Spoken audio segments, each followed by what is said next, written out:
Okay. Right. So, what am I doing? Remind me, I'm chopping vegetables. And none of you are brave enough to come live with me yet, either.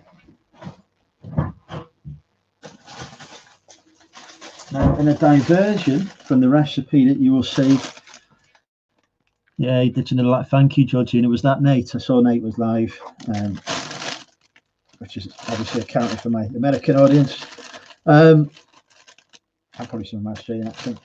In a departure from the traditional cooking with Andrew fajita recipe, we've also got some bean sprouts. Now, this is how the recipe used to go before it became skint.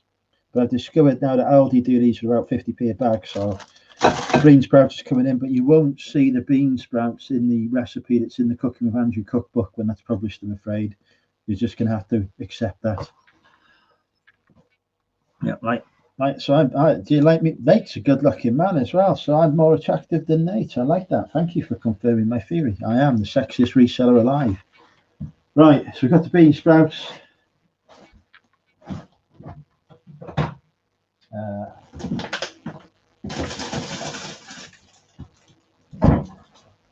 I messed up again in Aldi because I didn't buy the pre-sliced mushrooms. I normally buy the pre-sliced ones because I am that lazy that I genuinely can't be bothered with slicing mushrooms if I don't have to.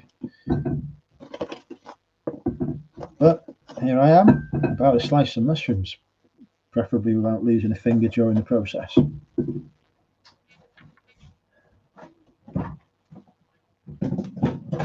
I need to find me scissors to cut the mushrooms with as well.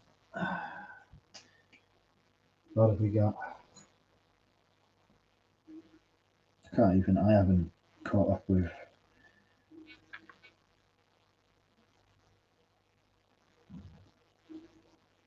messages. Yes. Hello, Leanne. I assume by full you mean me. What you should be eating, Leanne, of course, is rather than Cocoa Pops, you should be eating Aldi's finest Choco Rice. Aldi, if you're watching, please do sponsor me. Aldi's Choco Rice, much more nutritious than the Cocoa Pops and tastes just as good. True story there. Yes, absolutely. Scissors to cut mushrooms. Well, because people would be complaining, Rod, wouldn't they, about the lights? So I don't know whether to put them on or put them off or whatever. Just freaking go for it. Right. I had a knife before and I've lost it. It's here.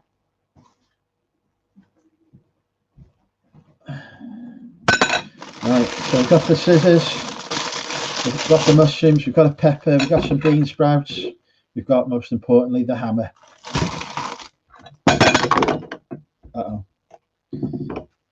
Top tip, when you're using your hammer to cut your vegetables with, don't make sure they don't go flying into your laptop screen. Is it gluten? No, none of it's gluten free. Yes, quite right, Joan. Scissors is the future. It's really cheap. You can't be Kellogg's, right? I'll tell you this, right? The Kellogg's factory, where your cereal comes from, is just down the road from me. It's in Wrexham Industrial Estate, and they also make this stuff, which is exactly the same, just in an Aldi box. So you're only spiting yourself by not going to Aldi and getting the Kellogg's. You're getting exactly the same stuff, just in a different box. Right. Let's carry on. The best comes from Waitrose. Still the same stuff. It's all the same stuff. Don't buy into the illusions. Yeah, have you not seen the cooking hammer before? Vital implements on Cooking with Andrew. Right, anyway, getting distracted.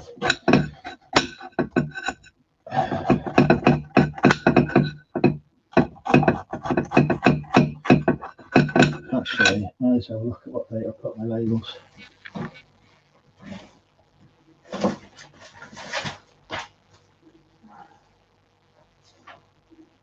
I don't actually need to go to the post office tonight because my labels don't expire until tomorrow. I just checked, so you can have me for a little bit longer if you want.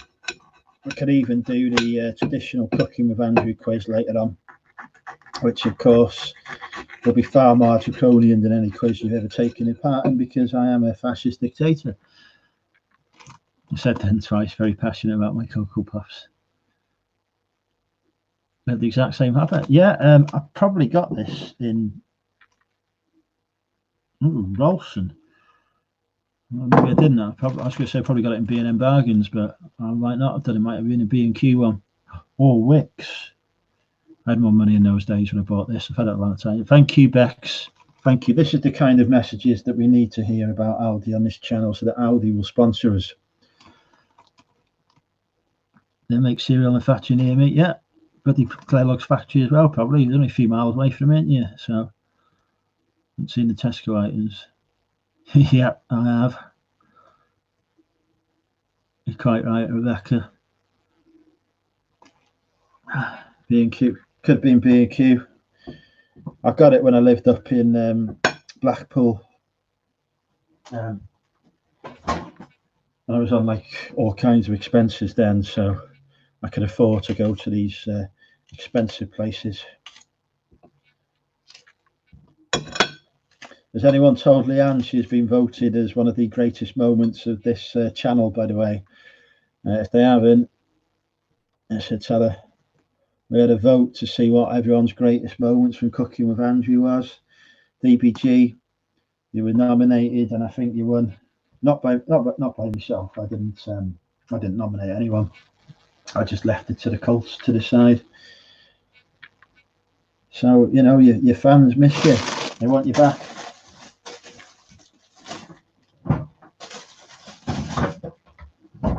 That's what annoys Andy Higginbottom, isn't it? Mad Satter, when I talk about having fans. He loves that. A lot of the home stuff in B&M is, yeah. Well, a lot of it, I mean, a lot of the stuff you get in B&M is overloads of stuff they couldn't sell even in their sales. So, like in a minute, I've noticed they've got a lot of ex-Primark stock in there. When I was getting my take the other day, I noticed. Again, I nearly broke on the dry January and bought some stuff because the Harry Potter stuff goes all right. But I remain strong. Do not need more stock. Yeah, just saying, Leanne, people was naming in the cult earlier their favourite moments from Cooking with Andrew. Not Cooking with Andrew, Drinking with Andrew. And they was naming yourself. Oh, hang on. Somebody's escaped this boot camp. Welcome. Hey mate, how are you? Camp. I'm all right. How are you? All right. It's early in the morning here, but am I lagging? Nope, you're not lagging at all. I am, because I'm not reading I'm not on the YouTube chat. I'm just on StreamYard. Oh, VV's popped in. How are you doing? How's week 2 of the boot camp? It's calmed down a bit. Yeah. I've got them under control now. I started cracking the whip. They tried it with me as well, Rod. I just stopped replying, to be honest. Yeah, I tried that, but it doesn't work. I'm in the same country, mate. They kept texting me. Well, yeah, that's the thing, right? If you don't reply for an hour or so, you find you've got 6 or 7 messages waiting for you. It's a relentless bombardment. You know, and I quite clearly say in my replies, unless you send nudes, I ain't messaging back. Hey, Leanne, it's not Sunday today. Look, she's still here. She's disputing my completely honest and truthful account of life. I've yet to find out what they've got lined up for me next week. Just praying it's not underwear. I've heard that it's the Speedo challenge next week. The what? The Speedo challenge next week. Oh, You've got to sell some budgie smugglers. Right. I need to think about cooking. What did you say you was cooking? I am doing mushrooms. I'm doing fajitas from scratch, prepared by my own hands. I've even made the salsa sauce by hand for him. Ooh. If you see any packets, that's just what I store it in. Yeah. The fajitas like them wraps. Yeah. Yeah. As long as this, I'd like to see Georgina do some modelling for me. She was, she apparently was approached by a modelling agency. She never told me this before. I had to find out through Instagram. All right. I can understand. Right, do you know? Believe it or not, right? I have never been in my life approached by a modelling agency. There's a surprise. Well, it is, isn't it? I agree. I'm blown away, mate. You know, I mean, there's got to be some watching now. You know, the YouTube talent scouts. You must be looking at me in my slightly tight Wales shirt. It's the water, mate. You must be using a different washing powder. It's happening to me. Everything you put in the machine seems to shrink. I have that problem, and I'm too tight to buy anything new. The United States Postal Service will not be moving any parcels on Monday, January 20th. Oh, that's nice of him. Oh. Well, lots of late defects for people then. Best say hello, Anna's a few people said hello to me. Hello, everyone. See, I look younger, do I? I've had a shave. Well, I need a shave. I had a shave last night, but it's coming through again. I need a haircut. Really. You remember I was saying like about a month ago I was going out to get a haircut, but it never happened. No, remind me. I said a month ago to you, I need to get a haircut. Yes, I remember now. There you go. That's the story. I tell you what, folks, that was entertainment there for you, wasn't it?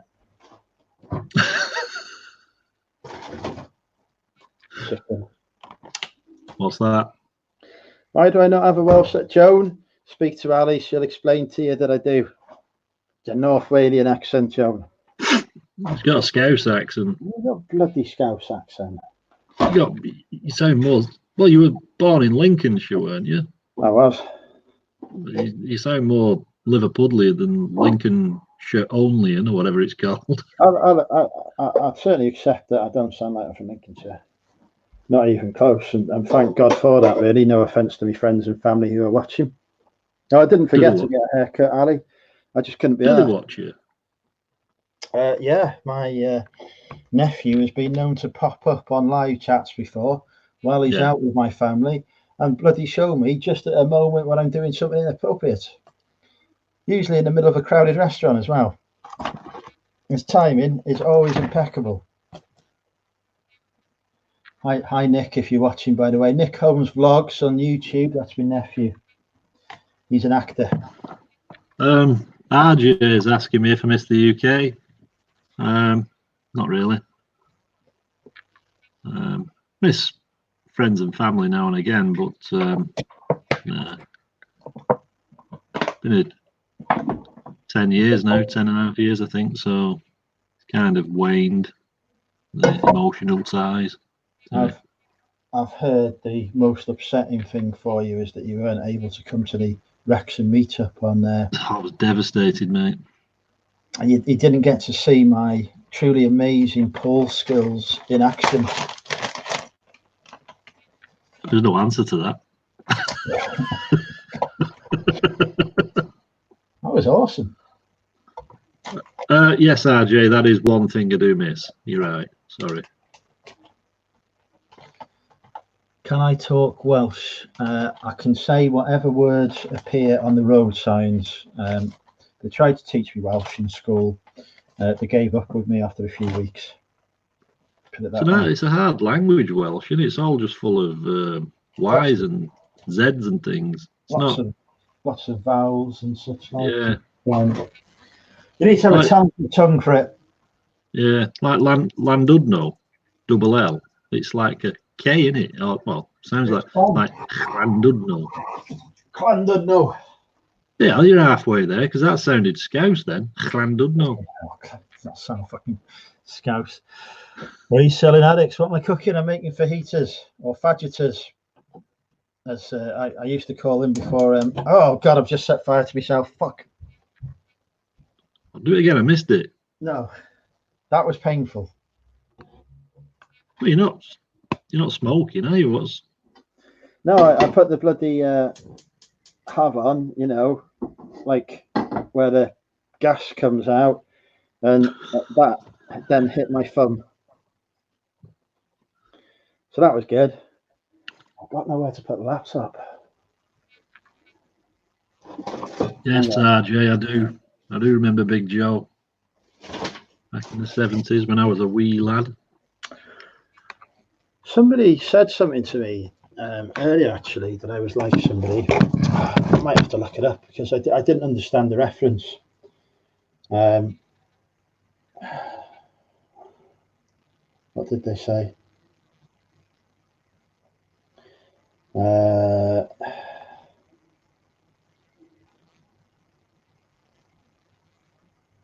I'll probably never find this now. Q said I was like Simon somebody. Oh, fuck me. You must get the same. You must have like a bloody 1,000 Facebook notifications to scroll through. Not really. I can't find it anyway. Never mind. Weren't from the police again, was it? They turned up at my house the other day. Did they? Like 3 o'clock in the morning when I was live. We were drinking with Andrew. Got a knock at the door, and it transpired it was the police. I didn't know I had 2 attractive lesbians on my estate. Well, I'm hoping that they're bisexual. They were knocking 5 bells of shit out of each other. Well, what were they knocking on your door for then? Well, because apparently they'd been fighting on the street and they wanted to know if I'd seen anything. I was like, if I'd seen 2 freaking beautiful women fighting on my street, I would not be in my room upstairs broadcasting to YouTube. You'd be filming it. Exactly. So, yeah. Anyway, good morning. How are you? I'm fine. Got bit by a lot of... What the hell? There's the cooking. Surprised you've not set the whole house on fire. Look at all the crap around there. Oh, do you want it? Right there is the burnt remnants of my last attempt at cooking on the hob, when it literally went up in flames. What's it? Botulism with Andrew, part 1.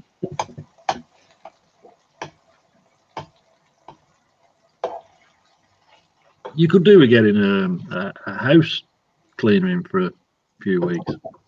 That is the plan, I think. That I'm just going to get... I just need a carer, really. Like, full stop. Now I know why your camera's always pointed at the ceiling. Well, yeah, can you imagine how many subscribers I'd lose if I showed that all the time? I'll do that down to 100 again. Jesus. Go to my eBay shop, I'll sort you out.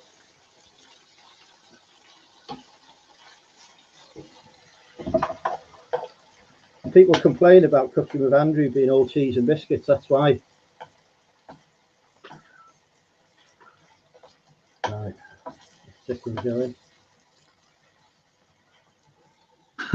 just reading some of the chat about your kit cooker top. I take it they're amazed at how I'm still alive. Yes. There we go. Part 2. Scraping mushrooms off the floor with Andrew, part 1. I don't know why that fell over. Gravity is just against me. Hi, amazing Alexis, sorry. I've been watching some of Alexis's videos over in America. Very beautiful lady. She wanted me to go live with her yesterday, but I was naked in the bath, so When I made that proposition, she retracted her offer. It's not stopped you before. I reckon Naked with Andrew would be a hit YouTube show. What, in the bath? Bath. People bedrooms, wherever. You have to have plenty of matey action going on to get some bubbles. That sounded wrong, didn't it? Sorry. The worst part is you're now picturing me in the bath. I've got that blocked, mate. It's got a good filter.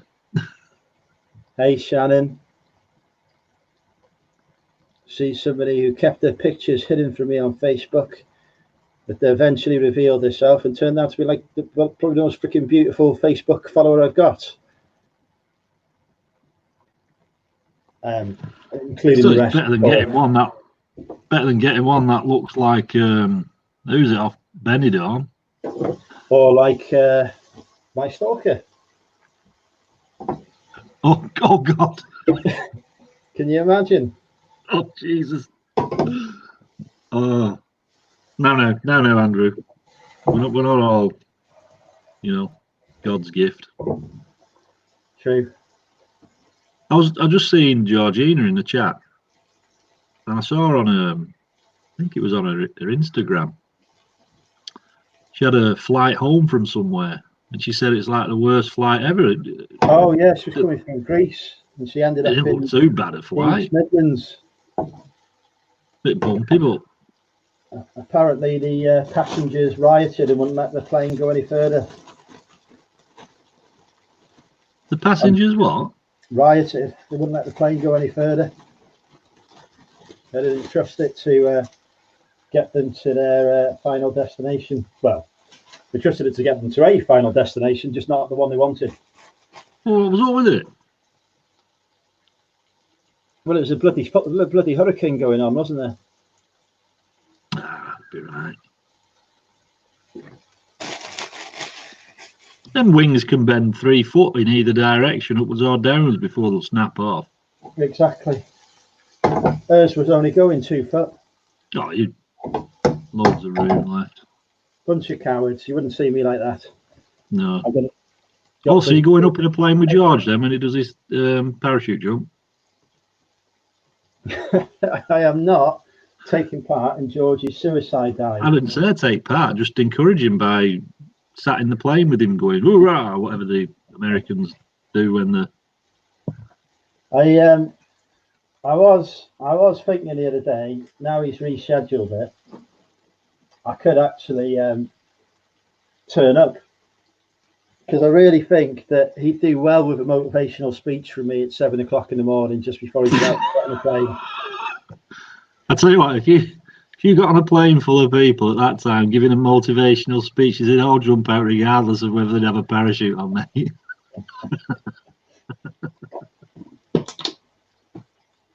Talk about it being his finest hour. He's going to make however much money for charity. I think George is just trying to hope people will forget about it. Well, I've got a note on my door there. He's not allowed to forget about it. He gets regular.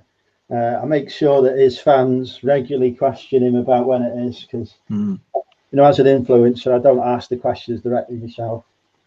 You're an influencer, are you? Well, of course.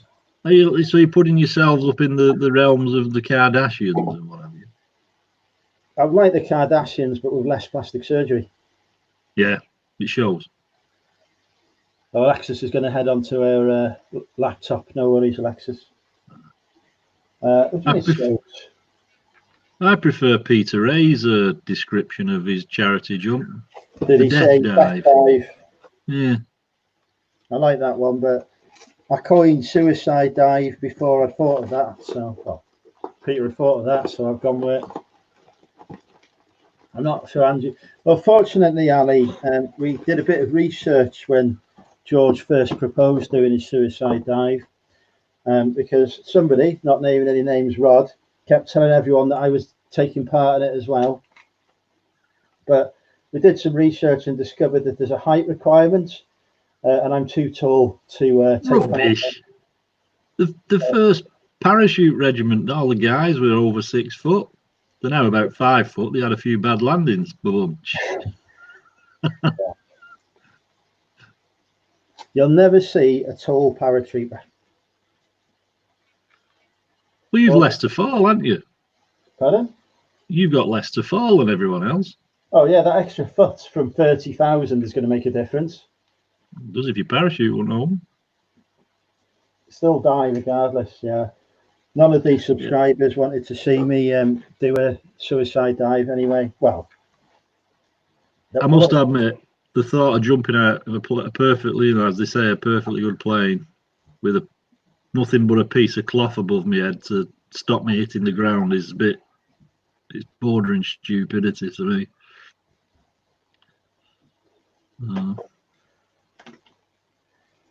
Well, all I'm going to say is, they don't give you parachutes on a bloody 747, do they? No. So they will do soon. I mean, Boeing, the way they're going. Christ, they must be getting subsidies from the US government to still be in business after that. Well, they apparently do most of a lot of the work for NASA, so it's government funded. They'll keep Boeing going.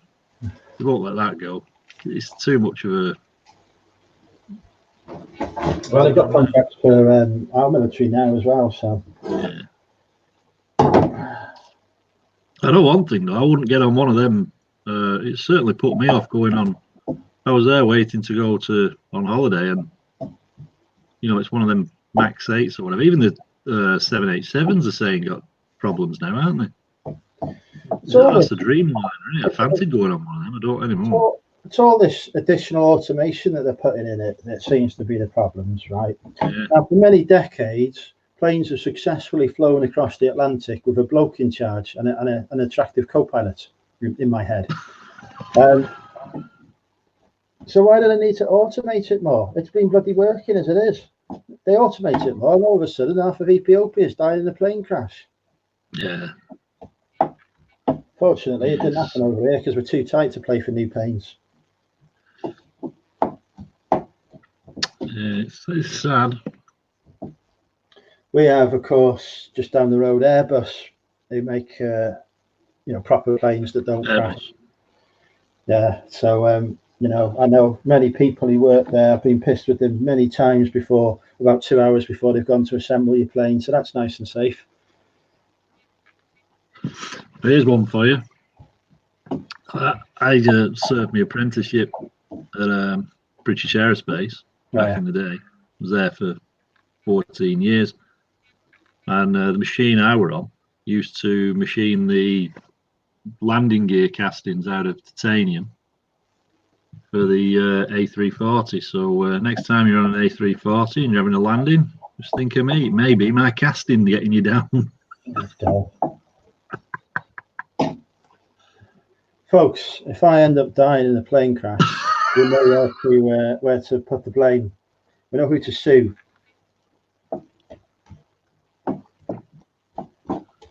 No, my biggest claim to fame there, when I was serving my apprenticeship, they gave me this drawing, and it was making this stainless steel bracket.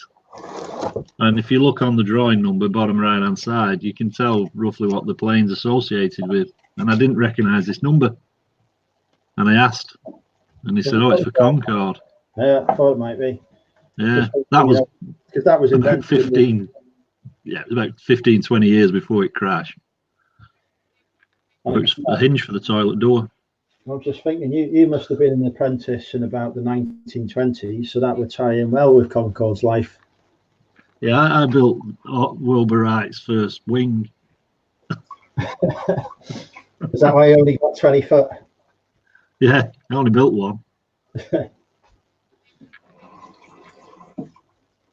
Oh dear. Oh, I can't get any microwave. I'll be back. Have I got any? I've been in a Red Arrow before, which there'll be. there'll only be a handful of people who aren't pilots who have been in a cockpit with Red Arrow, so that's got to be. Hang on.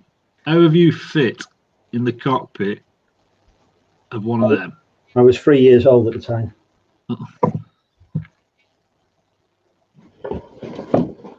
But that was inside their hangar at the RAF base. So, you know, even in those young days, government trusted me with security clearance.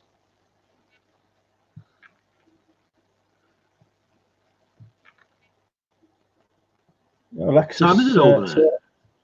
Pardon? Time is it over there? 9:05. I'm eating early.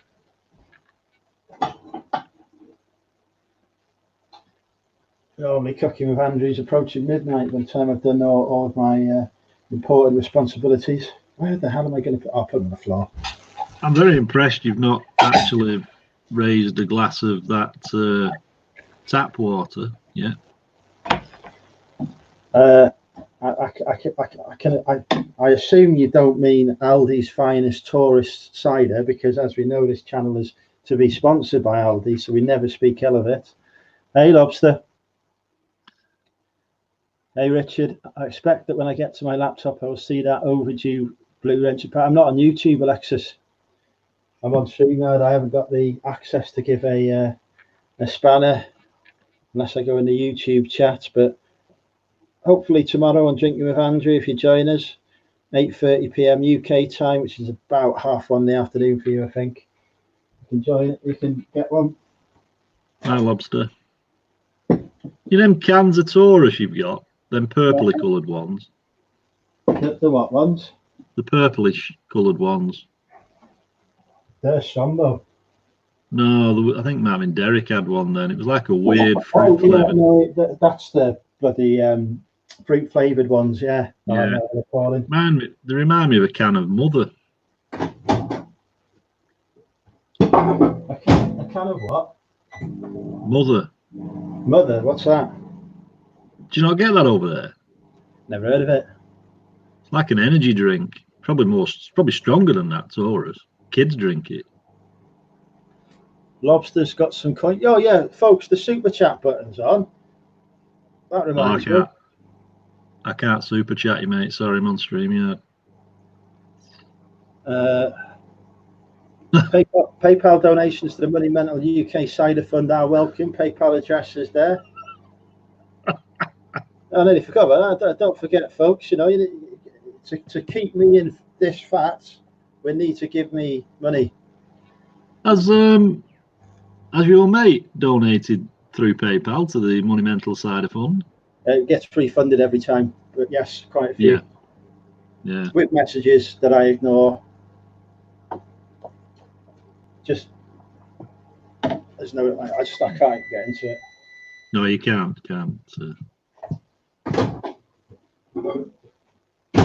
Yeah, there's one called Monster and there's another one called Mother over here. There's all sorts, isn't there? They're like them Red Bull drinks. Any frogs in the shed? No, not today.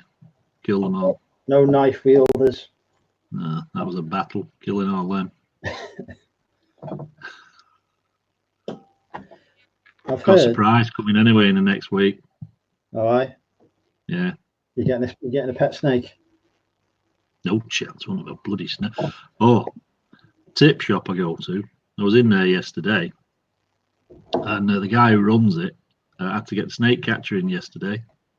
Jesus. He was sat in his office, and a 1 meter long brown snake literally slithered over his feet and went round the back of a filing cabinet. He was like levitating running out of that room. And he had to get the snake catcher in and relocate it. That is the one.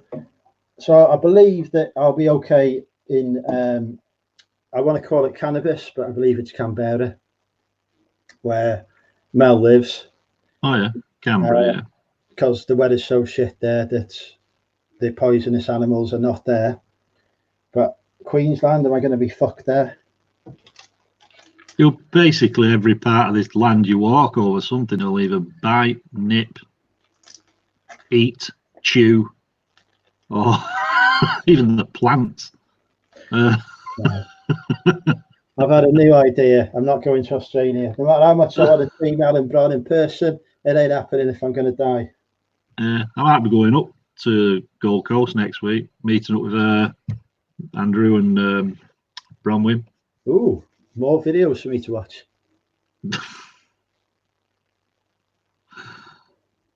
I watch the ones where Bron turns up. Yeah, I bet you do. Well, it's. I've never been to Canberra. I've been Adelaide and bits around there. There's a nice place in Adelaide called Handorf. It's like a German. There's a lot of Germans settled there, and it's like you're just walking down the main street. It's like going in. It's like being in Bavaria. Not that I've ever been Bavaria, but that's what I'd imagine it to be like. So it's like Oktoberfest 24 hours a day. Oh, stuff. I'll be up for that. Right, Mel, we're going to Handorf for Oktoberfest. The way you said it then sounded so wrong. It's the finest German accent, that. Go to the Handorf. We will see the Oktoberfest, yeah? So Mel's getting jealous. She can't. She's not been invited next week. I thought she was off to meet Bron soon. Yeah, we're meeting her first. She's not been invited next week. We've banned her. It was Bronwyn's idea. What's a ban now? We'll start that one. I need to book a flight. Is she booking a flight to come and see me? Is Mel coming here? No, I think she means for next week. She's getting she's getting a little bit upset that she's not coming up, I think. Oh. We'll send you loads of pictures, don't worry. I promise not to mention it every day. There you go. I don't need an invite. It's like Louise's wedding, who I know is yet again not watching me. She said to me, you don't need an invite because you're just going to turn up regardless. And I was like, yeah, quite right. So I'll be the one giving you away. I've lost. Hey, what happened to that mate of yours who was getting married and his future wife come to check you out, and then didn't she cancel the wedding? She cancelled the wedding about a week after meeting me. It's brilliant. I was getting assessed for best man role, and yeah. Well, obviously, I never expected that of the two of us to fail the audition, it would actually be him.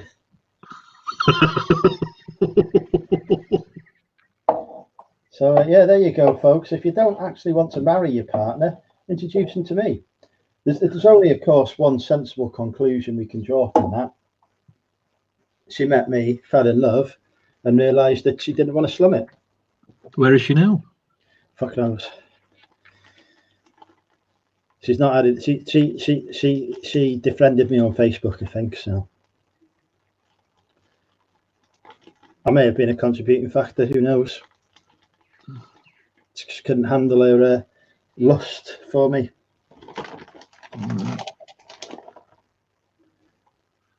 I tell you what, this must be the longest sandwich you've ever made in your life. What are these sandwiches? How do they involve cooking this? That's all it is, isn't it? It's just something wrapped up in either a piece of bread or a piece of pastry or something. I've underfilled one of the fajita. I've got more fajita mix than I have space to put it in this fajita, so I'm going to have to deconstruct one of the ones I've made to fit it all in. It's a common problem for me, actually, Rod, you know, fitting stuff in. Yeah. I have to have to use.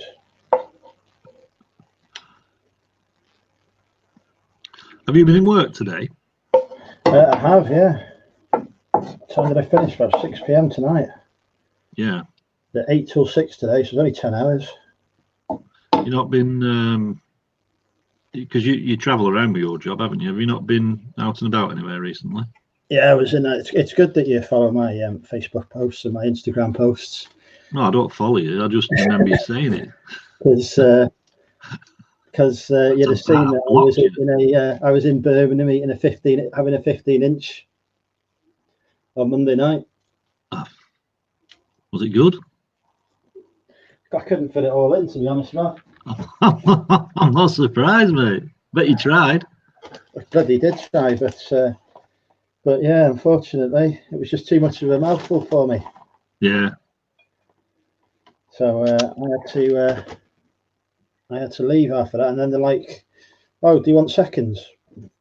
Do you want to take it home?" I'm like, no, thank you. The thing is what it is. Right. Well, people are going to have to watch me eat now, aren't they? That's always going to turn off a few viewers. If you don't like watching people eat and spill food down themselves, you probably need to leave in the next couple of minutes. But we will have a quiz after I've made too much fajita stuff. This is going to sound awful. It's watching old people eat. I don't like. You know, I'm getting nearer there myself, but I was going to say you obviously don't eat in front of the mirror then. No, because it's like watching a washing machine go around, isn't it? And bits of spaghetti flying out and all sorts. Yeah, that's how I eat. I went on a date with a girl once that I met. What did I meet her on? Might have even been Match.com. I don't know if they have Match.com in Australia. Never heard of it. Never had the need for it. Online dating site. I just moved up to the northwest, so I didn't really know anyone. So I signed up to this dating site just to meet people, really. Yeah. And I met this beautician, which straight away was probably not going to be the best match for me. Could have been a work in progress for her. Well, one of my first questions was, is beautician another word for prostitute? But yeah, I took her to Chiquitos, which is a Mexican chain restaurant in Preston. So he has probably been there about 25 billion times. And ordered like chips, nachos and with sauce and all sorts for the starter. Took a bite into mine and freaking somehow managed to get just spray a mountain of salsa sauce and whatever across the table directly at her. Oh, jeez. Never made the second course. I saved a fortune. Top tip.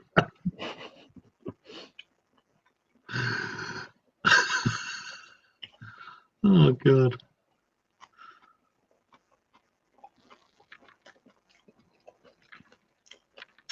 And yeah, even though I tell my dating horror stories, there are still ladies in this chat that want to date me. So well, let's see. Everyone else must be. Well, let's see all the ladies in the chat who want to date Andrew. Type 1 for a yes, and none.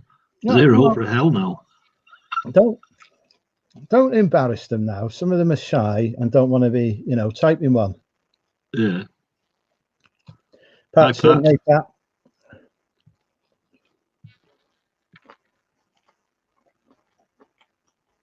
Oh, well, it's a bad sign, mate. Nothing's coming up. Pat wants to date me. Thank you, Pat. Well, he's a fella. I'll take it.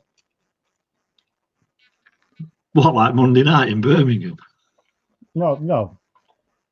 That was a one-off. Look, here you go. Lisa has voted to date me. I was going to say, is that Lisa or Rob?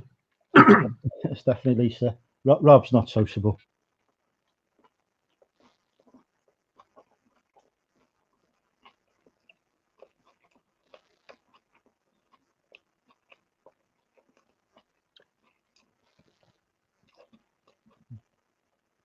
Bloody hell, Georgina, you'd have got it thrown at you.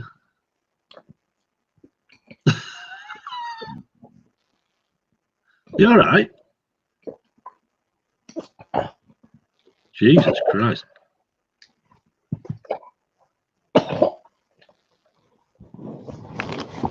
Well, We may have a little interlude here while Andrew chucks his ring up in the sink. Obviously, he's gagging on a mushroom. And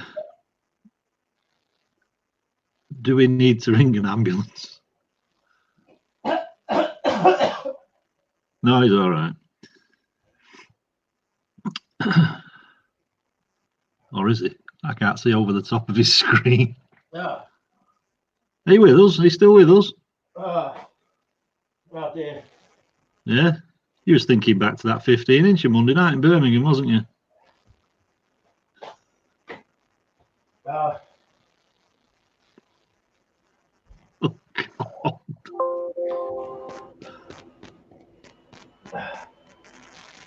God.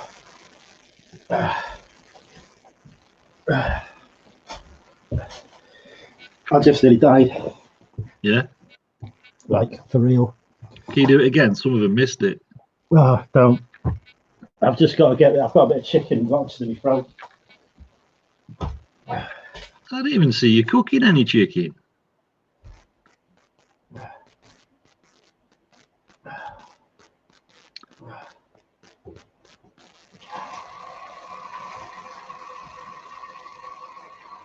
Well, ladies, look what you've got for look forward to on a dinner date. Hope you can do CPR.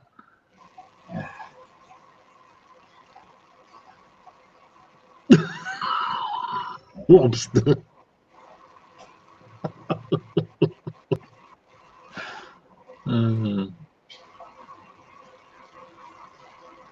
You can't, Lobster, you can't retract your number one. It's legal and binding now, mate. You've got to see the deal through. You've got to do the deed.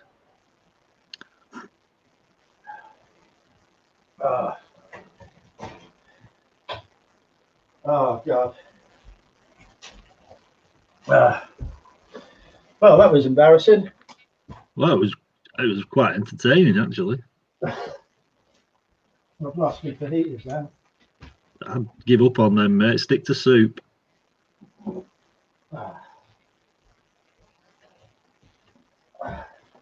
Aldi let me down at lunchtime with my soup. Do you want a bib? Drew's saying someone should give him the Heimlich. I think he wants put him in a flipping concentration camp.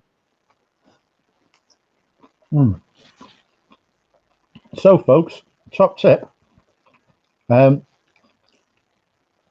talk and eat. Just chew your food. Also, chew your food. Oh, thank you, Pat. He's buying himself out of your dinner date with that.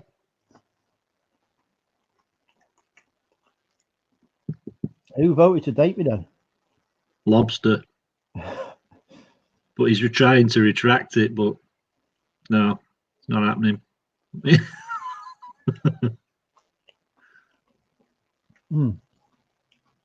What? Yeah. I didn't even see you cooking any chicken. I showed it to you in the pan, frying away. Everyone complained about me hob.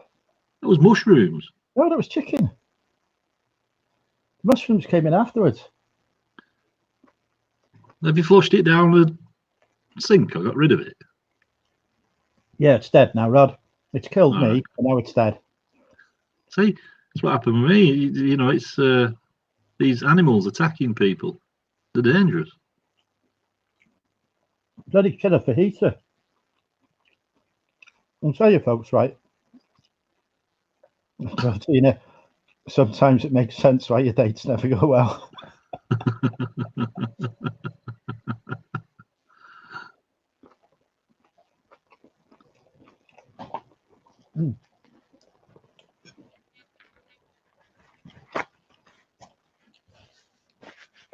Do you know the best is, right?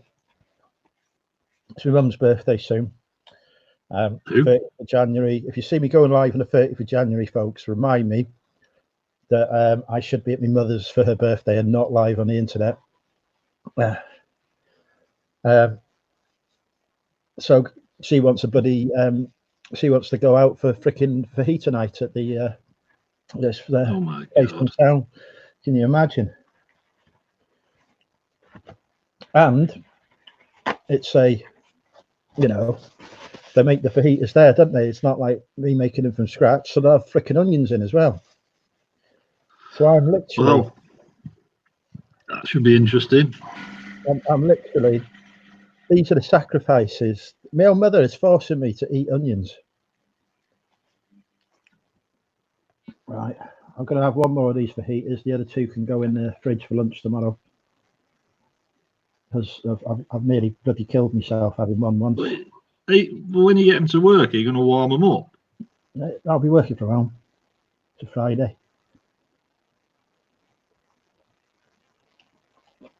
All right, sorry. Yeah, I was thinking the time difference, and I wasn't Friday, Saturday, but I was thinking for me. Yeah. I'm sure you can request one without onions. I don't think you can, Mel, because they make the sauce is usually bought in pre-prepared. It's not like this is Wrexham. It's not like this something that's been actually made from scratch by someone. That doesn't Not happen. Mexicans.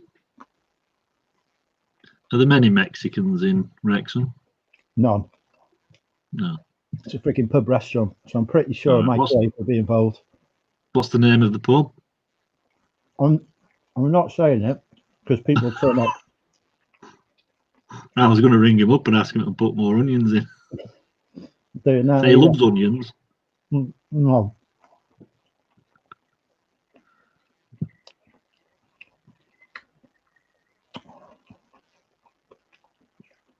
Jazz wants to know how the meetup was. Rod will tell you how it was, Jazz. He saw me play pool. Yeah. I'm not commenting on that. It turns out I am the greatest pool player currently sat down on a sofa. This is true. Oh. You're worrying me eating now. So just save it for tomorrow and don't drop dead while you're on with me. I don't want to be on the news at 10. It's okay. Actually, I was going to say, Ali's in the chat. She knows where I leave, but I think she's gone. So,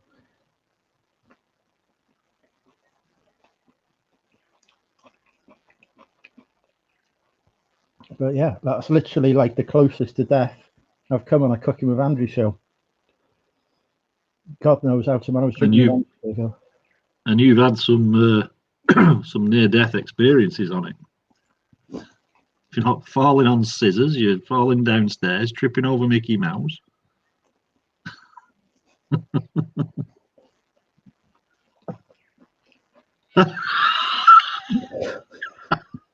Just laughing at Zoe's comment. I don't think that had got. I don't know. Hugh Edwards wouldn't have been saying that on the News and Ten, would he? I'll be getting a Darwin Award for that. Yeah. Did he enjoy his 15-incher? That was supposed to be a Welsh accent, by the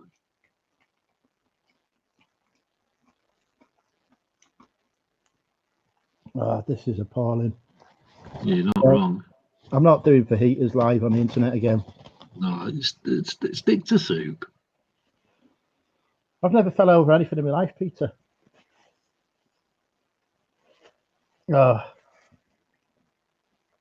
I can't get 59 people to watch me choke. It's a different channel, isn't it? Yeah, I believe there's websites for that, Pat.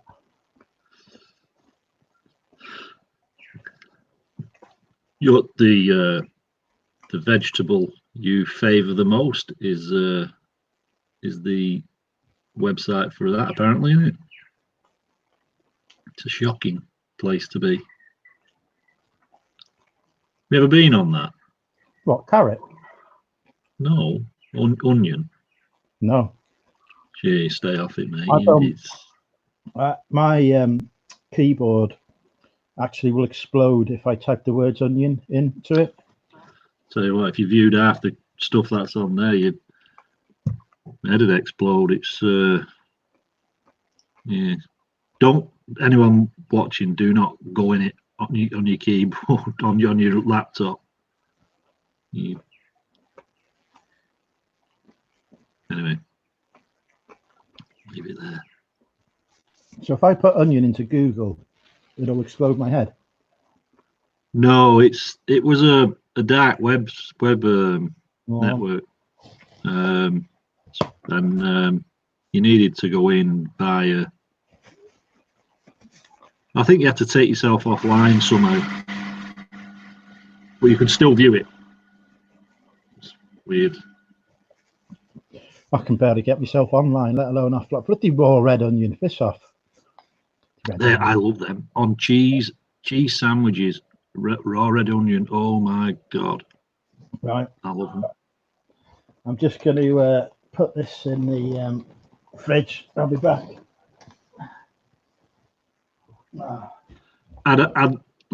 My dictionary is quite varied, Drew, but that is one word I've heard of, I've come across, but I do not know the meaning of, mate. Please enlighten me. What's nefarious mean, or nefarious, however you pronounce it? I'm assuming dodgy.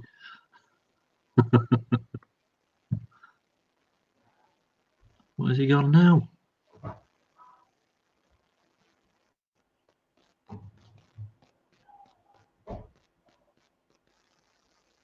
Hope he's flushed that bit of chicken down the sink.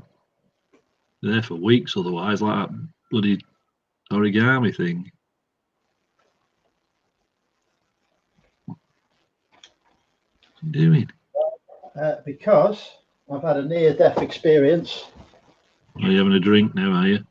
Yeah. Christ. My life before my eyes then. Have them cans been down the side of the sofa? Yeah. It'll be bloody warm. Yeah, I like warm cider.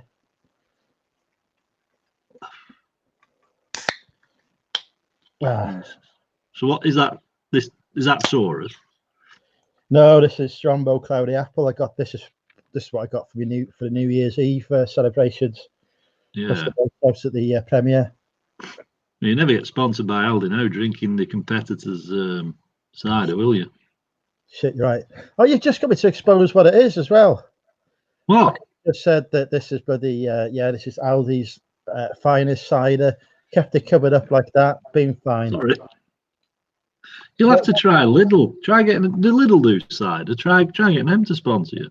Don't be talking about that bloody rival supermarket chain. Right, bastards there. We don't do Lidl in this house. Andrew, I'd love to get my hands on your house to sort out. Hey, let her do it, mate. Free cleaner. Yeah, but that's not what I wanted to get her hands on, to be fair. Oh, God. No, that isn't me, Lisa. Everyone has a salubrious, is it the word, past? Or, but no, I'm not a criminal. That's what the judge said, anyway. Jesus Christ, all on my screen. Oh, this is the worst stream ever. You're not wrong. I'm going to have to delete this one. Oh, give me a minute.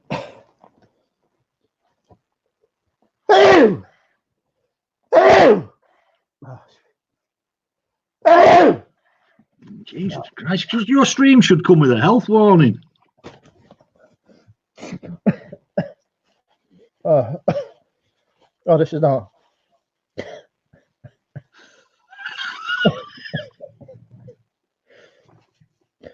People need to fill in Leanne on what she missed. Karma nearly came to get me, Leanne. Not that karma, but the actual stuff. You'd love Karma coming to get you. Fucking wouldn't. I think you're teasing. You're just a tease. My outright hatred is just an act.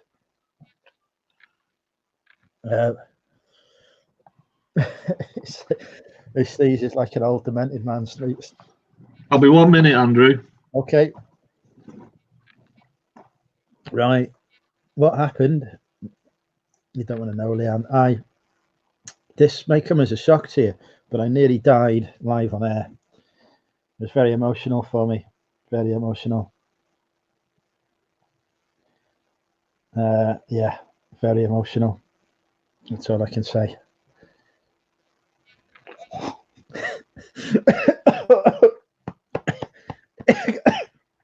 You got me in the bloody inhale then, Stu. Christ. Right. Oh. Oh dear. Even the cider's nearly killing me. This is, and I should have done what I planned to do. Watched Damien, then gone to the post office and had a nice bath. Oh. But no, I got bored. I thought I'd go live on the internet. He just needs to mention. I hope they're not again. Oh God. Oh, this is not good, folks. Right. Andrew has died twice and is now working on his third attempt. Right, I want to see how many people said they'd date me and see if I can get that far back in the chat. We just missed Andrew. You missed him die. Pat, can you super chat? Thank you, Pat. Stick to takeaways. I agree.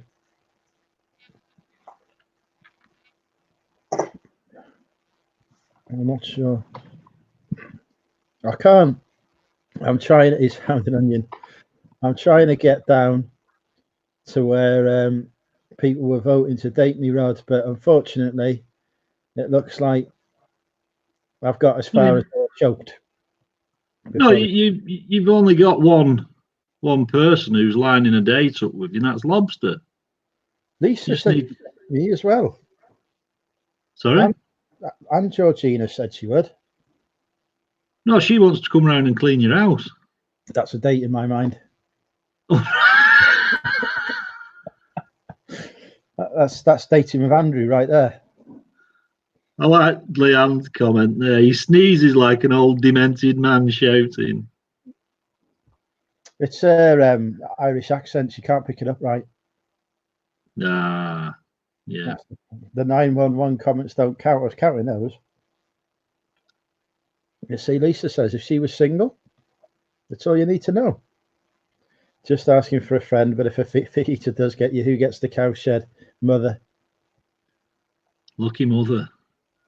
I should be delighted with that. Her own cowshed. I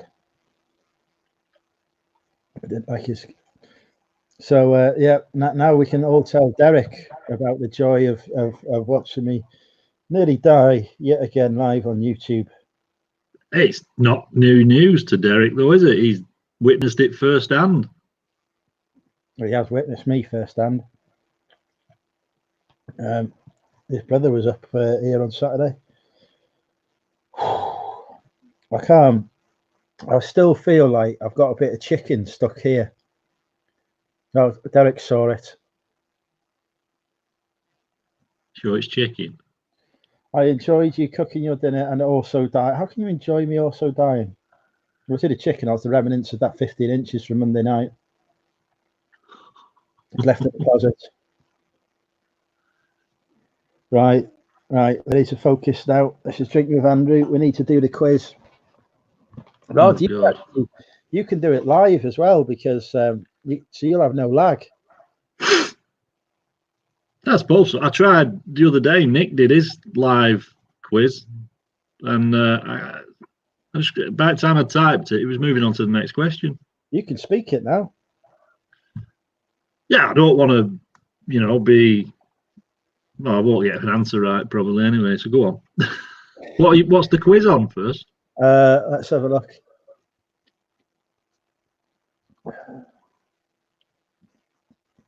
Should we do film and movies to start off with? Yeah, as long as it's not Star Wars related. I bloody hate that film. What is the greatest film in the world? Oh, here we go. Good, the Bad and the Ugly. Star Wars: The Empire Strikes Back. Well, it's traditional that Cooking with Andrew features otherwise it's just me talking, Georgina. So we'd like to have a quiz. 2019 quiz questions. First aid. 2019 quiz questions, folks. I will start. Thank you, Damien. Damien gets the first point. They spelt it wrong. He's not. He has actually, yeah. We'll give it to Take Damien. the point off him. Take the point off. Apparently, me and Damien are doing a head-to-head on Nick's channel as well at some point. So that'll be fun. Which animated... Might be for him. This is the question now, folks. Now, I should go into the rules on this. Oh, Adrian's popped in. Retro Booth Disc has joined us just in time for the quiz. What was I going to say? Don't tell him I nearly died. We'll avoid that. Back to the Future is not the best film.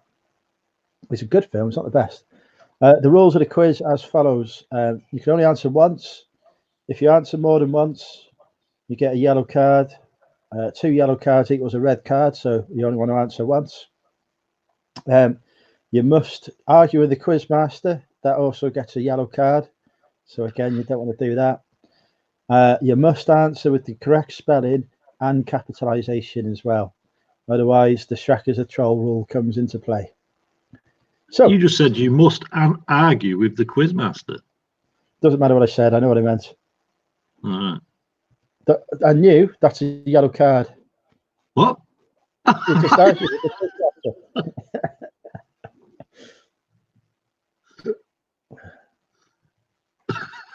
Right. Anyway, so question number 1, folks. Which animated remake of a 1994 film stars voice actors Donald Glover, Seth Rogen, Chiwetel Ejiofor? Who? I don't know. So I'm taking it you're have you got a guess for us? I've not got a flipping clue, mate. Damien gets the first point. It is indeed The Lion King with the correct capitalization and spelling. Well done, Damien. Apparently, that's the most produced VHS film out there. Lion King. It's probably why I can't sell my bloody VHS copy that I've got of it. You probably. Yeah. Bloody many on the road. Okay. Which US actor? I know where Laney gets her questions from now. This is on Laney's quiz. Excellent. I've infiltrated. Which US actor who once played Johnny Cash appears as the Joker in the 2019 film directed by Todd Phillips? Yeah. Go on. He's got a weird name, hasn't he? A weird first name. I don't know how you pronounce it. I don't even know how they're going to go on spelling it.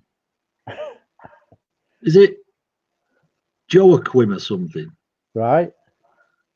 What's his surname? Phoenix. Rod gets the point. It is indeed Joaquin Phoenix. We'll allow you Joaquin because, you know, phonetically that's how it is. So, yeah, Kent, yeah, so not Heath Ledger, Retro Beat Dex. Lisa and Kenton, I can't even speak. Lisa and Kenton came in close there, but Damien well behind them. Oh, I'm lagging now. Chunky appears in which 2019 remake of a 1988 film with the same title? So Chunky appears in which 2019 remake of a 1988 film with the same title?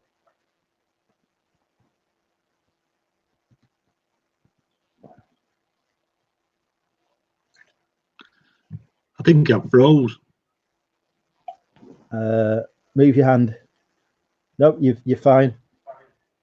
Yeah, it's a bit of a lag.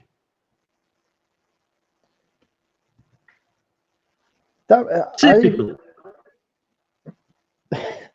It is indeed Child's Play. Well done, Damien. Damien's on 3 points.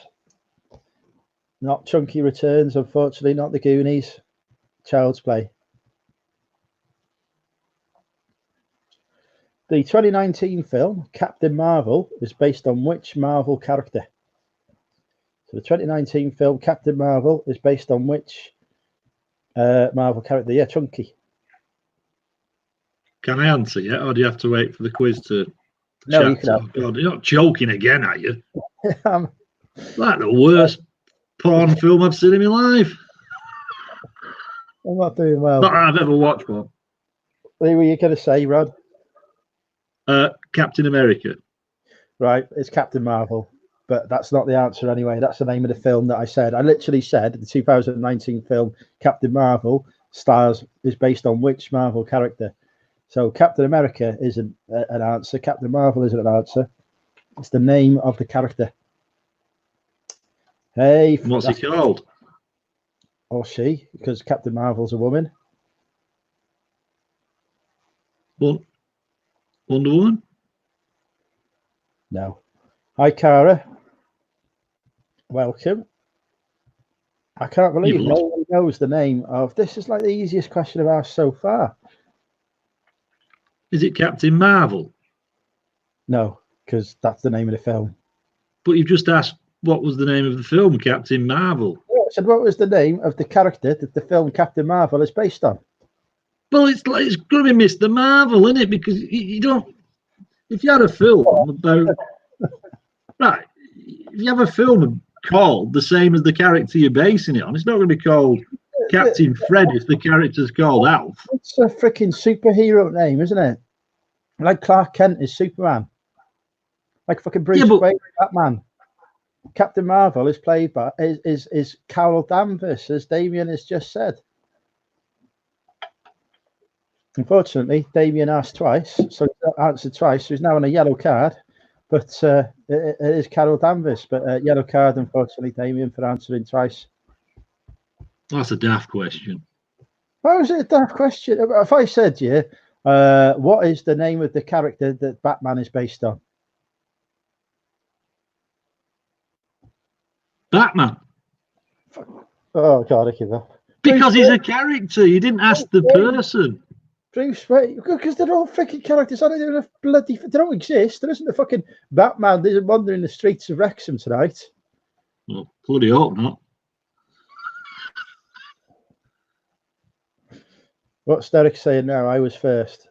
Right, nobody else said Carol Dan. Oh, yeah, Derek, you said Carol. You didn't give the full name. That could have been Carol Vorderman. Exactly. You can't just go Carol. Christ. Right, okay. Right, we'll move away from questions about characters. Go for that. Which British actor plays Spider-Man in Spider-Man Far From Home?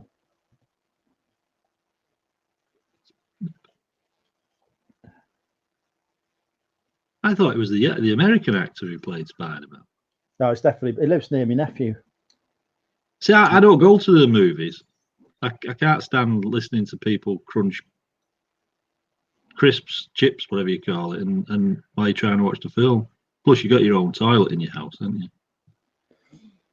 you? Damien has just beaten Stu with the correct answer. It is indeed Tom Holland. So I think Damien's a bit of a superhero movie buff, isn't he? He's on good. 4 points now. Yeah. All right. Midsummer is a 2019 horror set at a festival in which European country?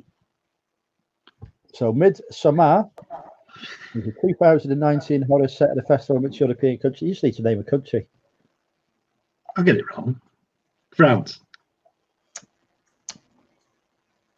Not France. Chris, incorrect capitalisation, but not England either.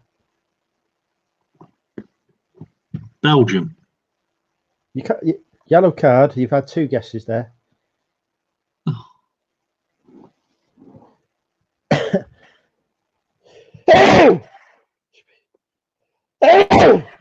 Oh, this is carnage. Jesus.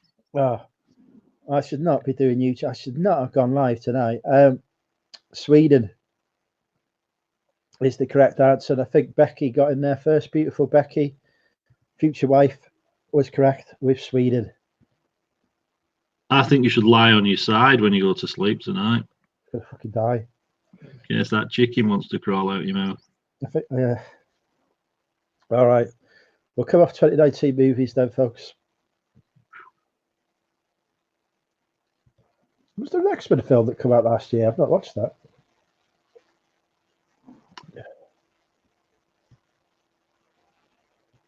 Last film I went to see was that one where he's all what's it called? A lot of swearing in it. And there's all kids watching it. What's it called? He's like a superhero. Shazam. Was it Shazam? No. Oh no, he's got a right. I thought I was going watching Spider-Man because he's got a similar outfit on, but he's burnt underneath. Deadpool. That's it. Yeah. Right, that's not a freaking kids film. Well, I took my kids to watch it. Fucking hell. Deadpool is like the amount of swearing, sex and violence and that. It's not a kids film. Oh no. Well, I know that now. I didn't at the time.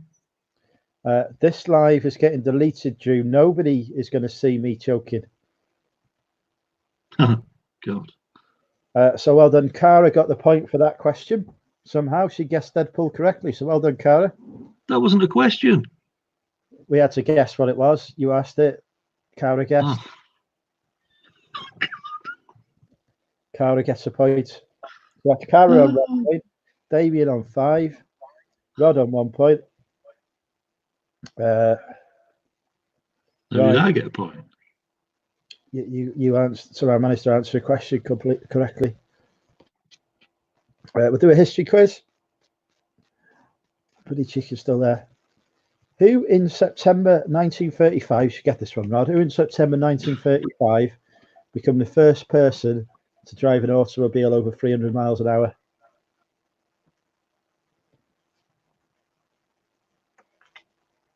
Fastest man who was British.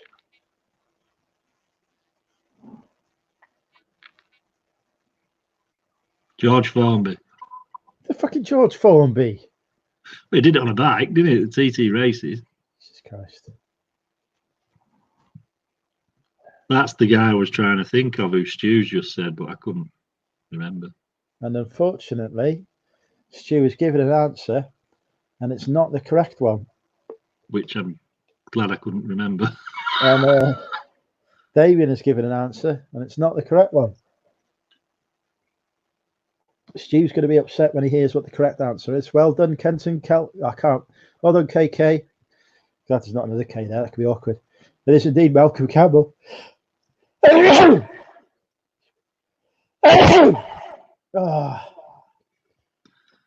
Have you got that Chinese flu virus? I was fine before I went live. Right, KK's got one. Oh!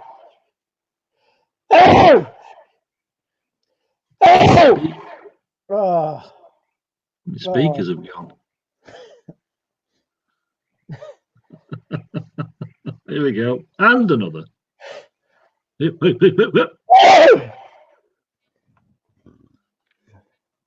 Well, this is horrible. This is horrendous. Yeah, it's fantastic viewing, mate.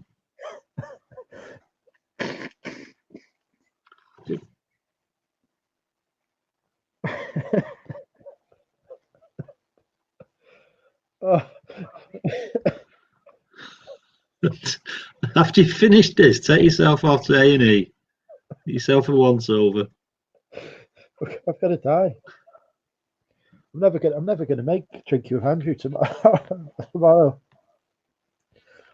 Oh, wouldn't that be funny if he was allergic to cider? No. Hi, TK. Right, okay. Which NFL football player and coach who died in 1970 had the NFL's Super Bowl trophy renamed after him? I can't even read it. Which NFL, unless you live in America, how are you going to get that? I don't know, do I? Which NFL football player and coach died in 1970 in recognition of his achievements? The NFL's Super Bowl trophy was renamed after him. I have watched the Super Bowl before. I don't know why. I did not, TBG. There's nothing left of me to give. I just read it.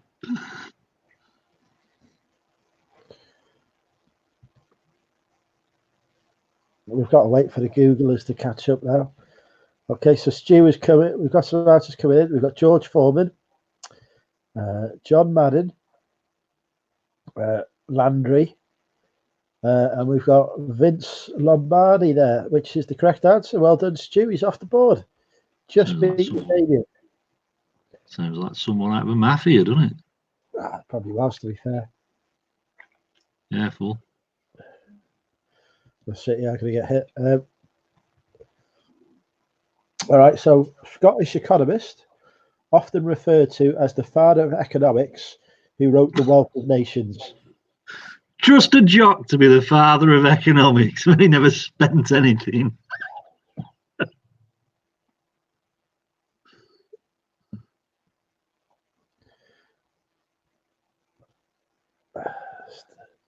Nobody tell tea cakes what happened earlier. John Adams, Adam Smith. Adam Smith is the correct answer. Well done, Damien. Can't speak. Voice dying.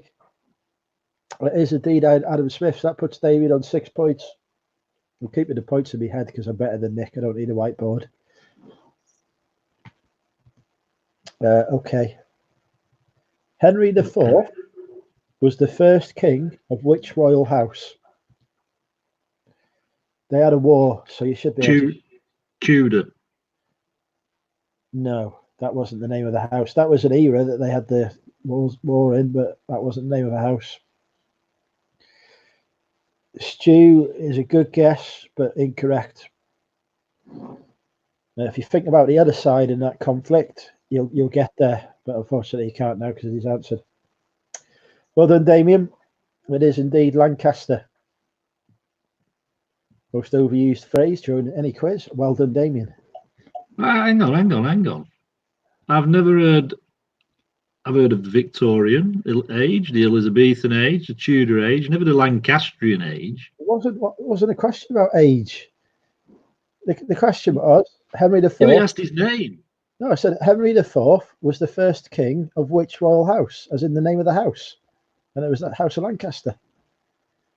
Wars of Roses was between Lancaster and York. Right, so it was, but what was his era classed as? I didn't ask a question about his era. No, I'm just asking. His era was the Tudors, wasn't it? Yeah. But that right. So why was he called Henry Tudor? No. Why was it not changed to like Lancastrian? Because he was king. You had Henry Tudor. It was the Tudor era. You had the Edwardian era, the Victorian, the Elizabethan. Why wasn't it the Lancastrian era? I've no fucking clue. I think you should find out for next time. You can't give questions without complete answers.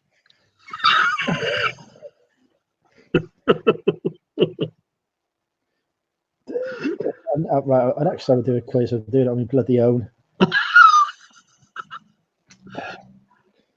All right, these are all English questions anyway, so I feel a bit unfair to ask questions about English history where we've got people from other continents in the chat. 90s music we'll do instead. This will give me practice for next quiz. Which English dance group had a 1994 #1 with Let Me Be Your Fantasy? I often sing this to the ladies, and after seeing me tonight, you'll probably...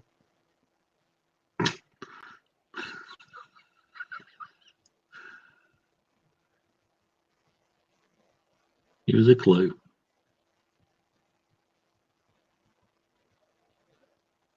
No clues? No, don't do clues. What you got to do is type into Google #1 1994 Let Me Be Your Fantasy. Some bloody porn sites don't come up. That's cheating. How do you think I win any quizzes? Well, we know that.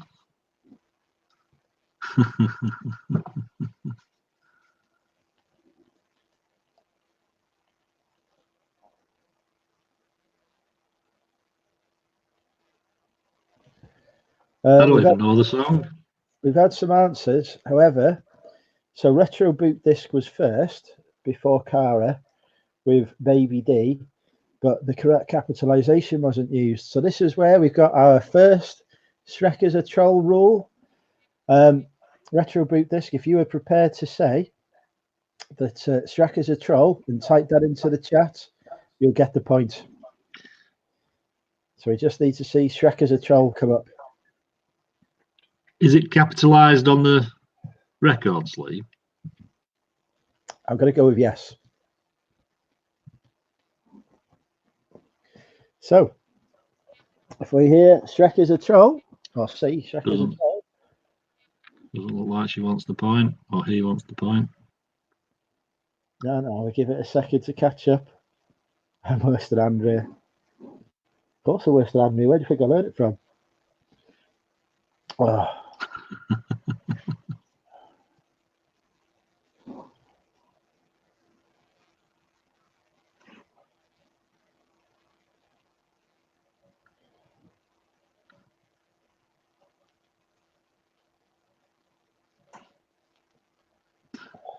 They don't want the point.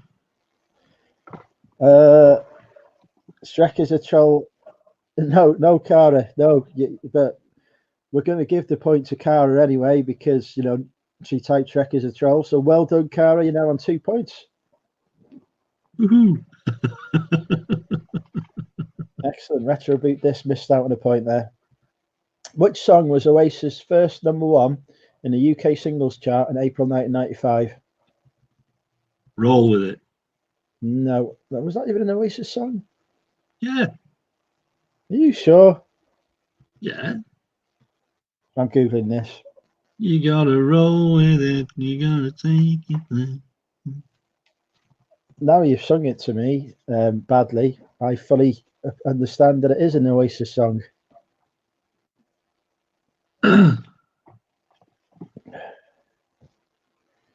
So we've got somebody has said, some might say, but Cara, the correct capitalization wasn't used. So Cara, the Shrek is a troll rule comes in.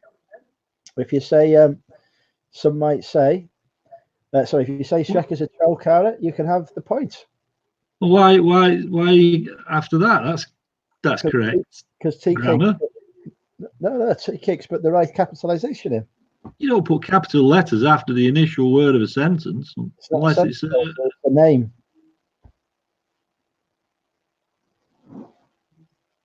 It's a name, isn't it? So it has capitals. Much like, oh, you don't know my full name, do you? Yours? Yeah.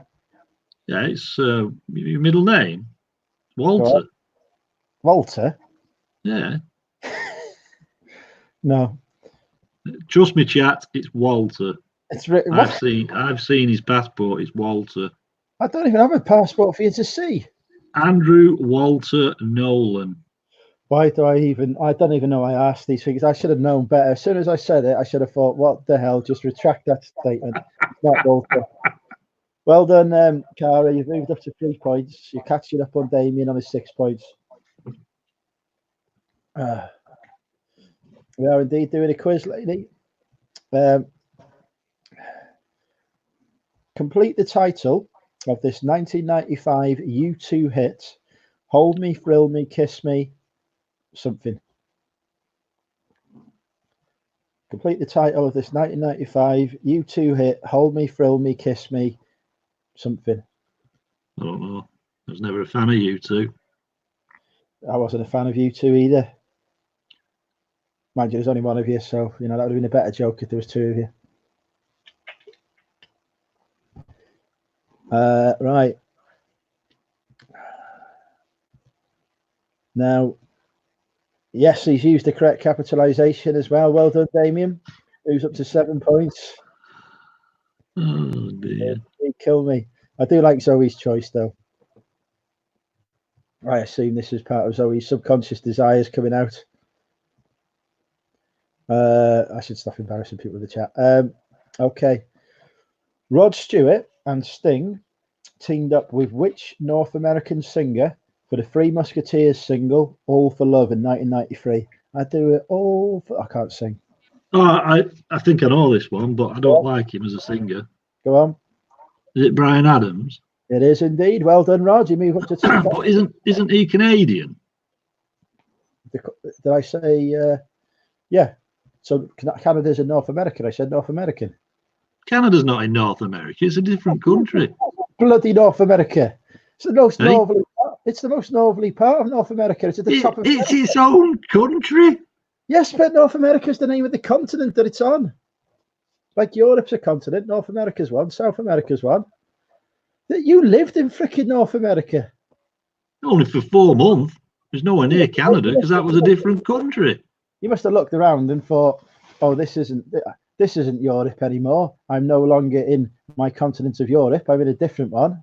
I've never lived in the continent of Europe. You have. You lived in near Manchester. No, mate. There's a big gap of sea between me and France when I lived there. Alaska's in North America as well, or are you going to say that that's not North American? Even for once, the people in the chat are unbelievable. Right, you're on about 3 red cards now for arguing the Quizmaster as well. You said at the beginning to argue with you. No, I said if you argue with me, I'll send you off.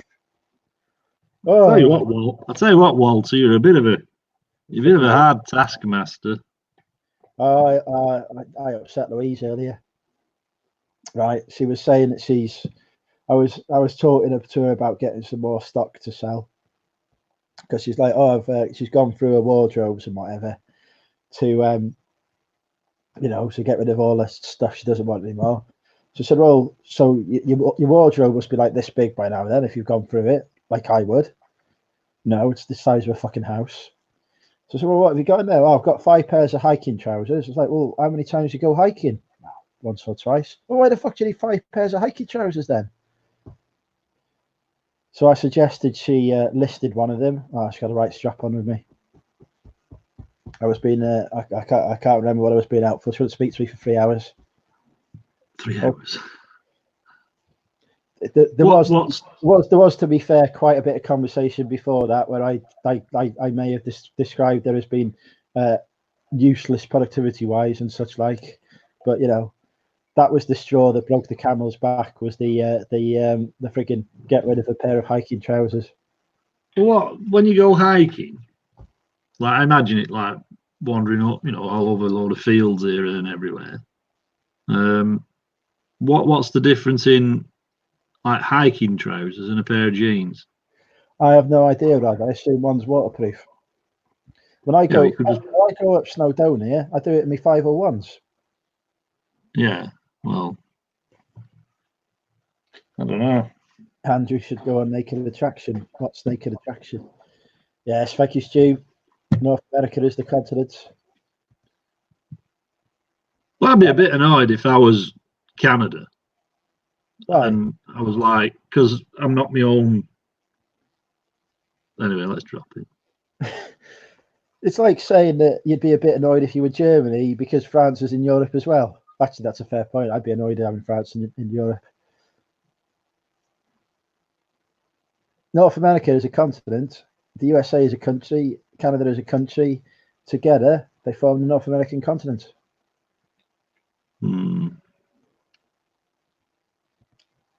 What about South America? That's the South American continent. It's quite cunning how they've done it, really. They've still joined. Well, we're joined to Russia's joined to bloody Asia, but half of that's in Europe and half's in Asia, isn't it?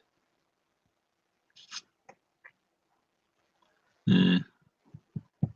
Okay, right. We'll find a different pop music quiz, folks. By the way, Rod used to be in a band that never toured. That was the greatest heavy metal band to have never toured. Keith Moon joined which British music group as drummer in April 1964? You'll get this, Rod.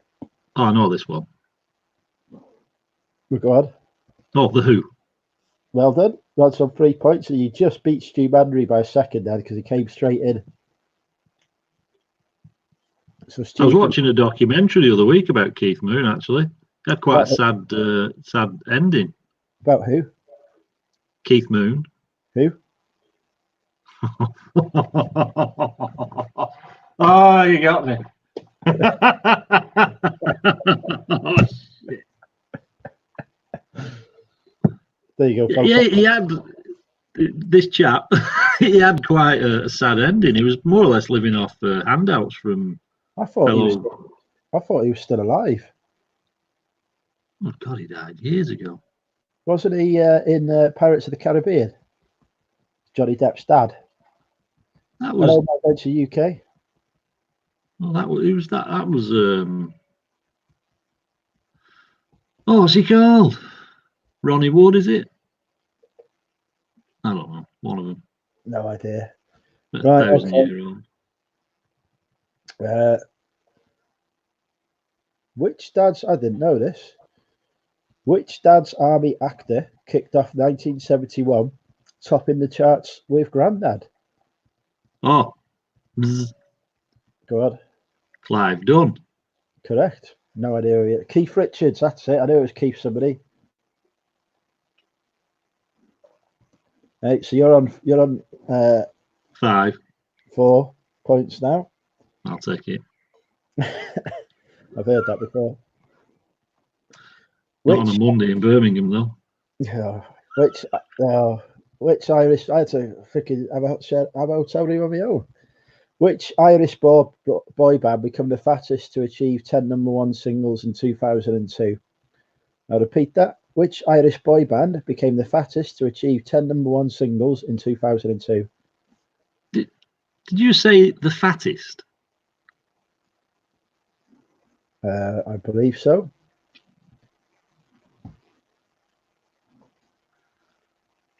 I only know 2 Irish boy bands from that era.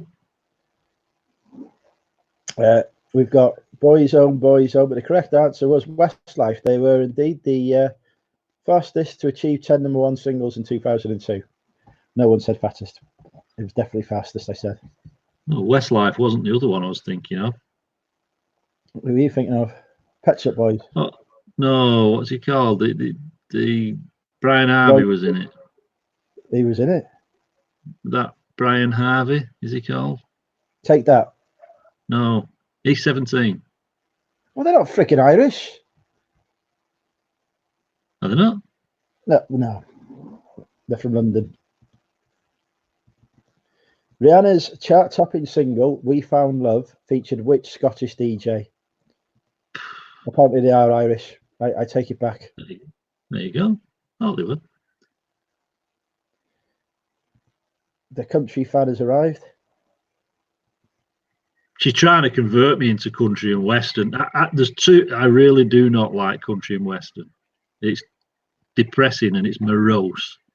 All I will say is seeing Mel in a Dolly Parton t-shirt is enough to convert me to anything. No, it's shocking. It's all about dogs dying and women leaving them. And That's the story of my life, isn't it?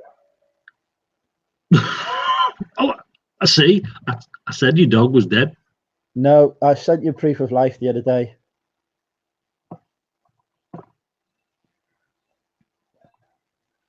Hang on, where's the super chat me now? By the God. There we go. Have I asked the chat a question? I can't remember now. You're not shy, are you? They're from Walthamstow. There you go. I told you they were from London. I've converted brand now. Oh, yeah, I have asked the question because Calvin Harris is coming in.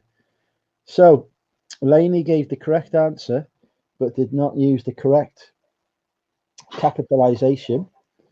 Therefore, the Shrek as a troll rule comes into force. Lainey, if you are prepared to type into the chat that Shrek is a troll, don't do it. You will get the point. Otherwise, the point goes to Zesty Zoe. Zesty Zoe. That's what we're going to go with. Damien's typed it, but you didn't. I gave Cara the points, Damien, before because I fancy Cara. Although Damien did say that I was the sexiest YouTube reseller earlier on his live. Yeah, you need these. So is Lainey going to type Shrek as a troll into the chat? The tension's building. What was the question? I forgot. Don't know. She's just got to type Shrek as a troll now. She's trying to plead ignorance of the rules, but she wouldn't accept this with me.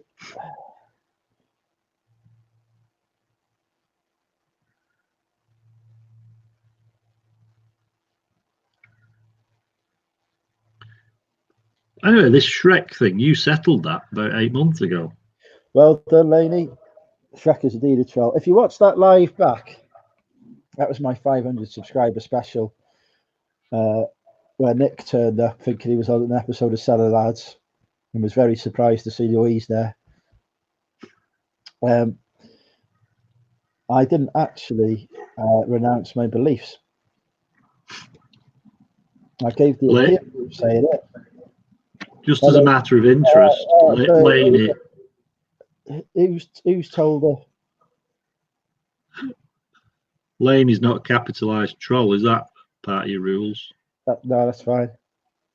Just, you know, part of a sentence. It's fine. It's part of a sentence. It's not a name.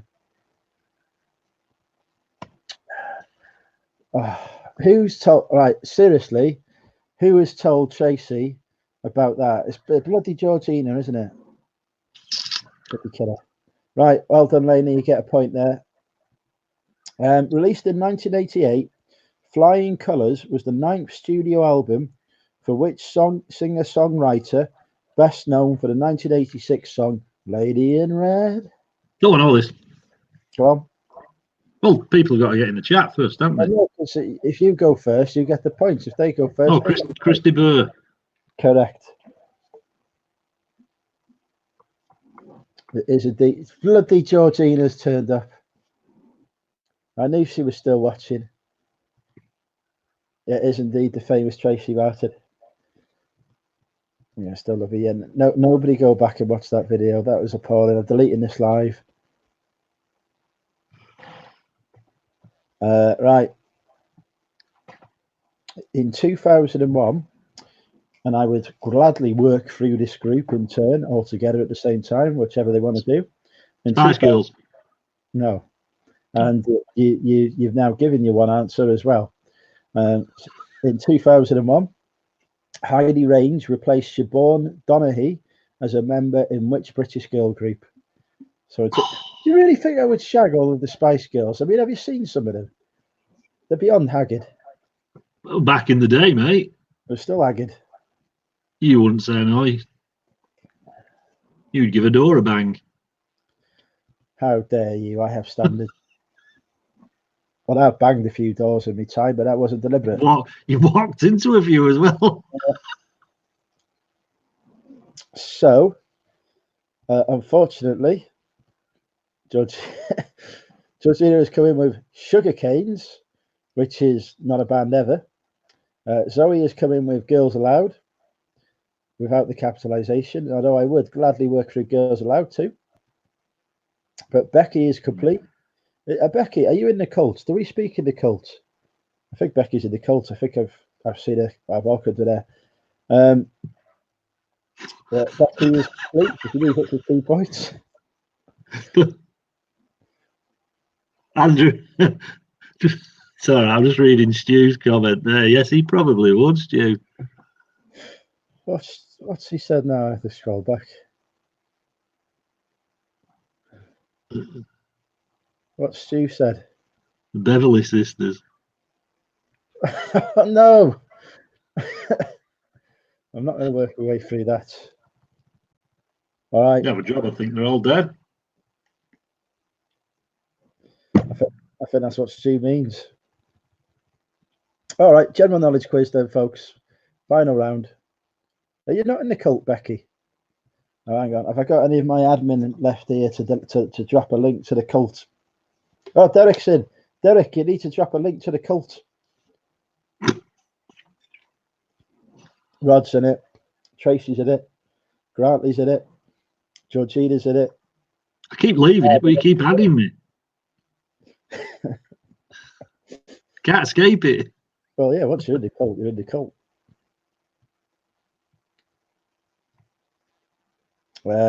Which batsman holds the... So this is a cricket question, so the Australians should get this.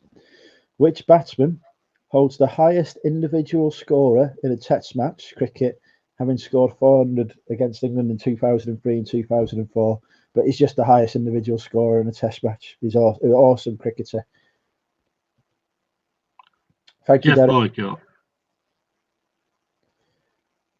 I don't think Jeff Boycott was playing cricket in 2003. I don't know what gives it away.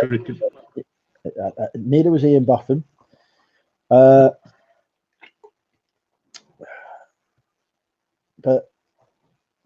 Damien is correct and moves up to 8 points with Brian Lara. There you go, folks. If you want to join the cult, click that link there. You can become part of the greatest Facebook cult in the world. And here we go. We've already got a new victim applying to join. Welcome. I call everyone victims, by the way. You might have noticed. Job done. Right. My husband played golf with Brian. Fair dues. Yeah, no, it's not bloody what's his name? Phil Tufnell. It's not Phil Tufnell. Oh, Science. Well, that's cool. The cult is great. I'm in it. Those are two separate and unrelated statements, by the way. Stu doesn't make the cult great. But speaking of cultists, hi Lucy, welcome. Right, okay. The market. You'll get this one, Rod. The Marquis, the Marquis, the Marquis of Queensbury. Yep, that's the one. Formalised the rules for which sport? Boxing. Correct. Rod moves up to 5 points. eBay it.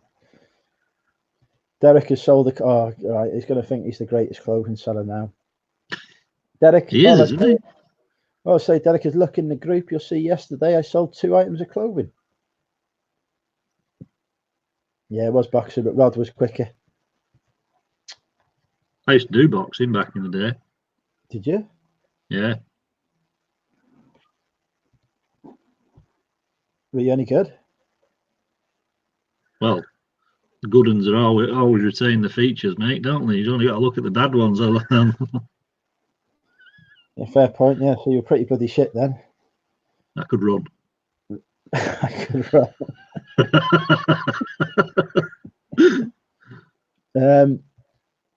Okay. Actor Dominic Monaghan of Lost and Lord of the Rings fame. He's not as good looking as me, but he's an all right looking bloke. Was born in which country? So, which country was the actor Dominic Monaghan from Lost and Lord of the Rings born in? You're not the greatest clothing seller, but mine is vintage pure wool. Right, who looked that up for you then, Derek? Because there's no bloody way you'd know what Shannon Sherpa was. It's a van, isn't it? True. Incorrect. They're all wrong. My granddad was a boxer. My nan was a cocker spaniel, says Stu. Dear me. Oh, we've got a correct answer in the chat. Well done, Chris. First point off the board. He is from Germany. Oh, there you go.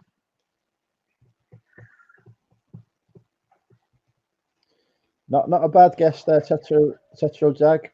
I like the avatar, by the way. It's from Deus Ex or Deus Ex, I believe. But yeah, it's Germany. Damien's just did a bit in behind by Chris.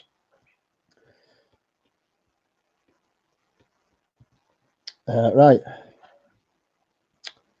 Oh, I'm on this one. Which bee? I never had a match. I never get any messages on it. Mind. Right. They've got this internet dating app over here, right? Where if you match with somebody, it's a very sexist app because you can only match with the opposite sex on it as well. It's not like, you know. Bloody hell, Beck! I've not even answered the question yet, and she's bloody answered it. But we've got this app over here, Rod, right? Where you, if you match with somebody and they're female, you can't message them. They have to message you first. So I've guess how many messages I've had on it from women that I've matched with. None. Exactly. It's just a stab in the dark, mate. You know, I'm surprised as you. I'm as surprised as you. Again, none. But yeah, that's how it should be, Georgina. Can you imagine, Georgina? Right? if I couldn't message Georgina, me and her would not be friends. I mean, we probably aren't anyway with some of the messages I sent to her, but you know, if that was the way it was across the board, I would never have messaged Georgina, and then you know, our beautiful friendship would never have happened. Well, if you can't message them, how do you get in touch with them? They have to message you. Yeah, but how do you make that initial contact? So you, like on, I assume you've come across Tinder. I don't know. What? Right, Tinder. Hang on, I've got something on eBay. Oh, I've been offered. I've lived a sheltered life, mate. Hang on, I'm just going to accept this because somebody's offering me 25 quid on something that I only bought for a tenner. So I'll accept that. Bit of retail arbitrage. There's a Doctor Who TARDIS for B&M bargains. Nobody buy any TARDISes for B&M bargains. You don't get any money for them. Ignore everything you've just heard. Yeah, I've got away with that one, haven't I? I've not disclosed a piece of retail arbitrage there to the world. How many watch? Oh, bloody 50 odd people. Well, that's flooded the market again. It'll be the bloody XLS medical stuff all over again. Which TARDIS is it? I'm not telling you. Nobody needs to know about this. There's no TARDIS. Yeah. I was mistaken. See, I used to like Doctor Who, and I'm not being sexist here or anything. You know, I'm all for change. But when the woman took over the role, it just seemed to disappear off the TV here. It's not on. Over here, they changed it from a Saturday night to a Sunday night when she got the role. Yeah. No, you are not going to B&M tomorrow. Nobody's going to B&M. This is. All I said once was right on a throwaway comment on a chat that I was doing well on selling XLS medical stuff that I was picking up in home bargains. Right. On selling what medical stuff? Sorry. It's basically this fat burning chemical stuff that they do. Oh, okay. So just a throwaway comment. I mentioned this, right? Then a week later, every freaking reseller was selling the shit. Bloody the market bastards. Well, we all have our little secrets. Even our closest friends don't know about it, don't they? Yeah. Well, yeah, true. Yeah, let's not mention any of mine. How are you doing with the?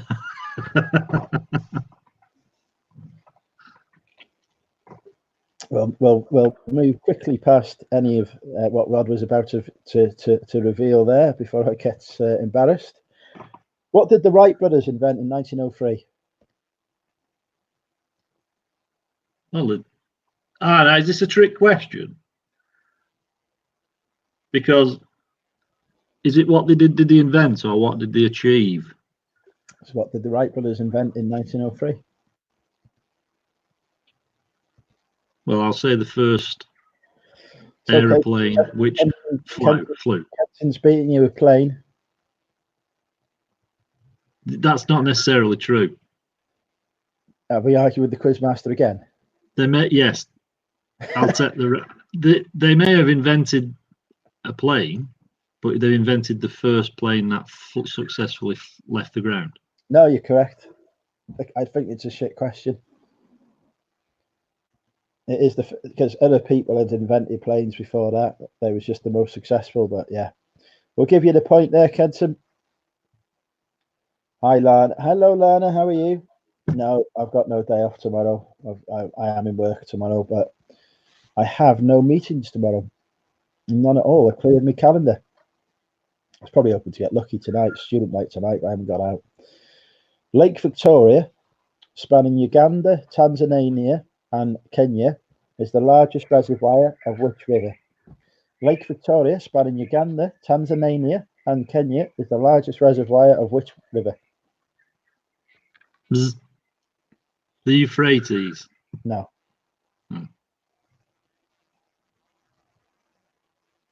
Well done, Stu. It is indeed the Nile.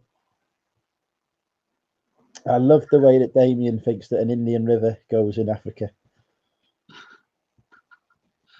He does have his weaknesses, folks.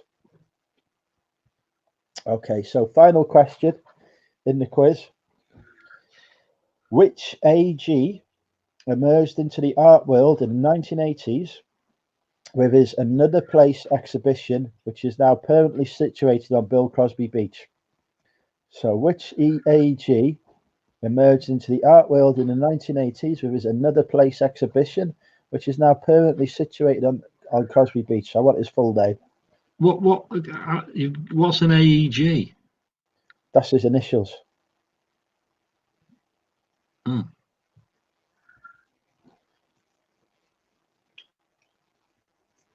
So we've had an answer from Stu Mandry. Oh,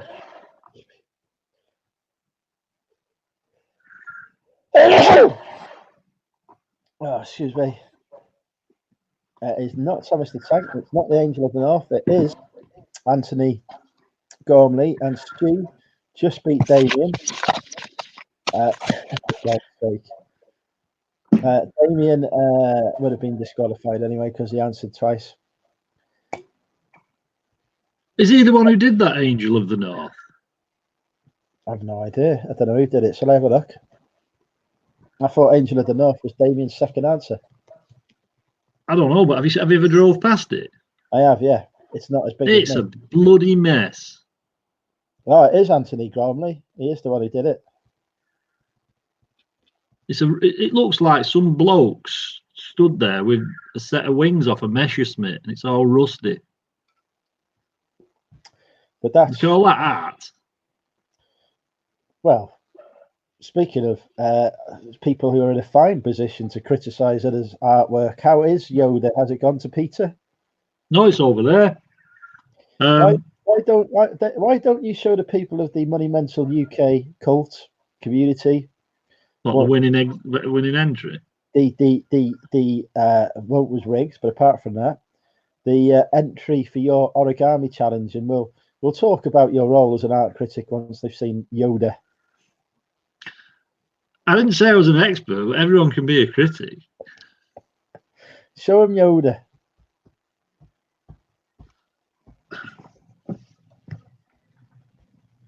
Bethan, if you're still watching, you'll want to see this as well. This is supposed to be Yoda.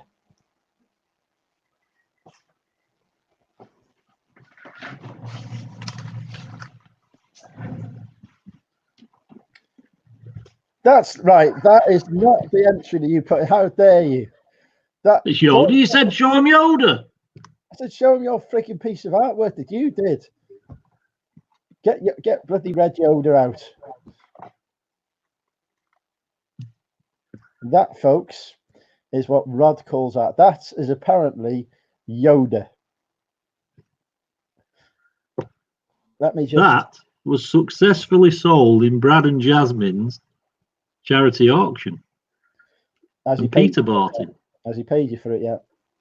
Yes. Well, he didn't pay me. He paid the charity. But I'm trying to work out a good price for the postage because everything Peter bought, it's going to cost him an absolute fortune to ship it from here to there. So I don't know if he just wants the origami book and this. Is it not cheaper to split it out? So, for example, Red Yoda, he can't weigh anything, can he? So he must only be $10 to ship.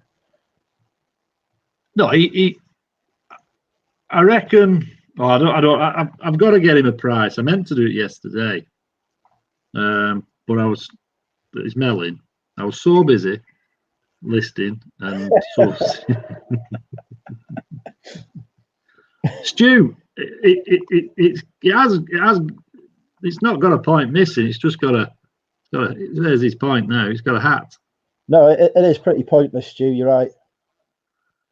Shall we see what the actual winning entry was? The one that achieved the most votes. The winning nearly dropped myself in it then. I can't believe that is still sat on your settee. Well, I haven't listed it yet. Winning entry right there, folks, as voted for, not only on the day, but also on the announcement.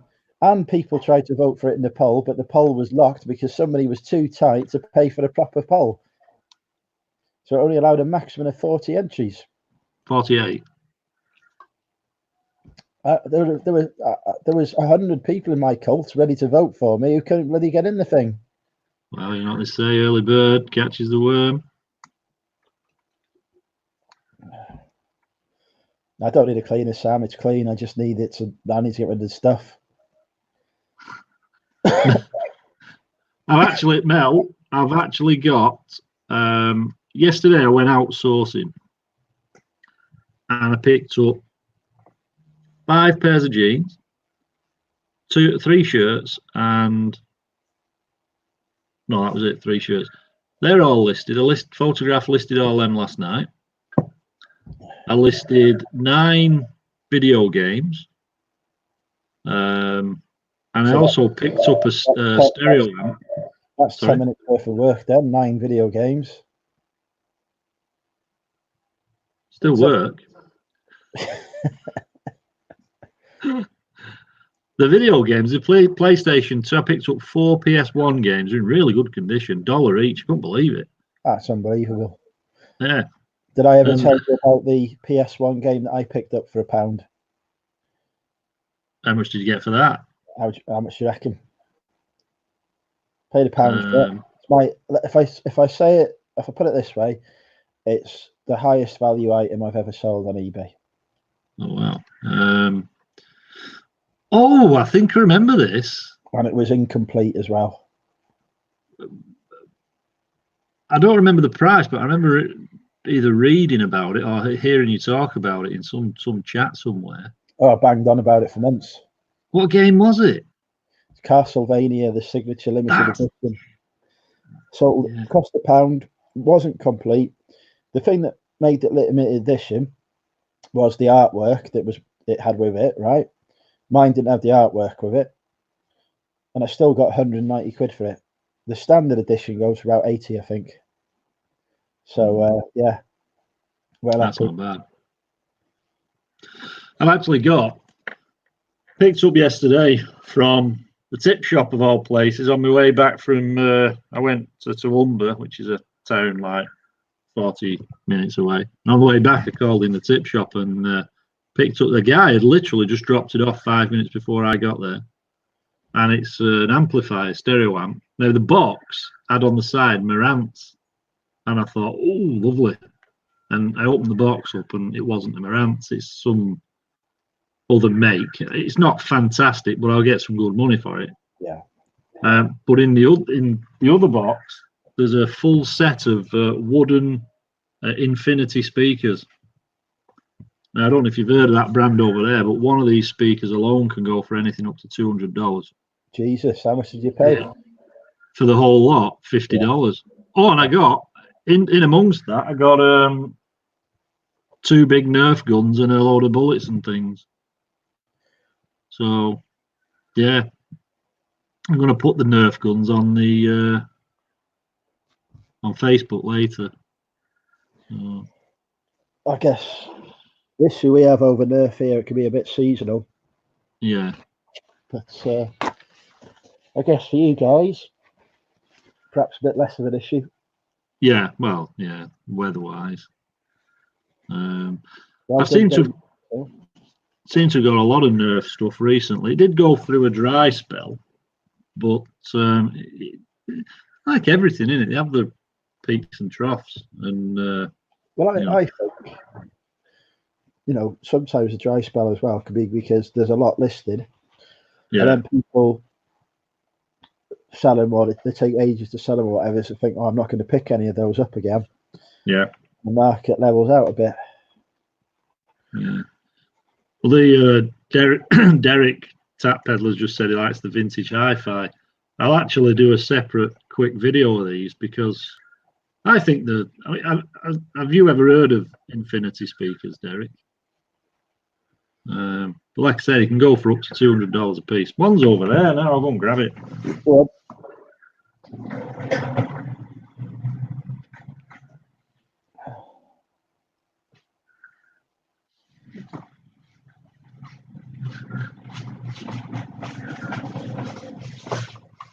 they're quite heavy. They're quite a heavy speaker. It's like, nah, it's wood, as you can see. Roddy's got his wood out, folks. I've got my polished wood out.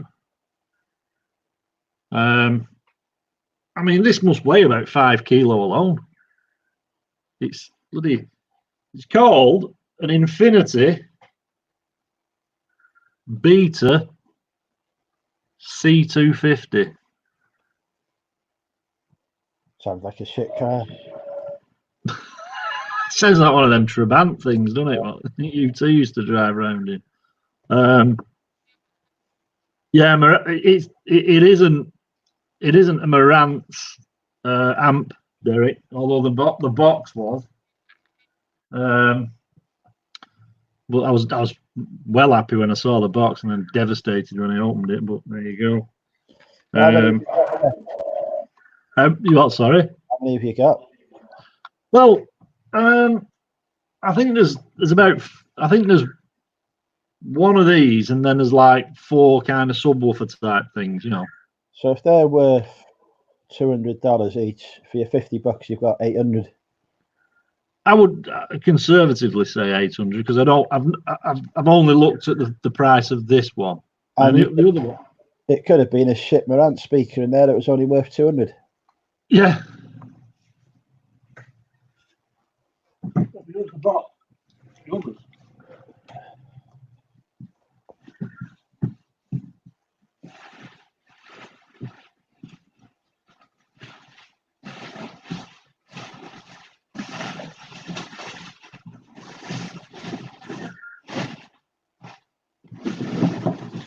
Oh, all the cables. I mean, look at the cables. Jesus Christ. I mean, Derek will know. I mean, this is a top quality gear. The cables are like thickness of them. Probably 2 kilos of cable there. They're nearly as thick as me. Yes, Damien, you won. Nearly as bloody thick as me, those things, Rod. What? My speakers don't have cables like that, I can tell you. Yeah.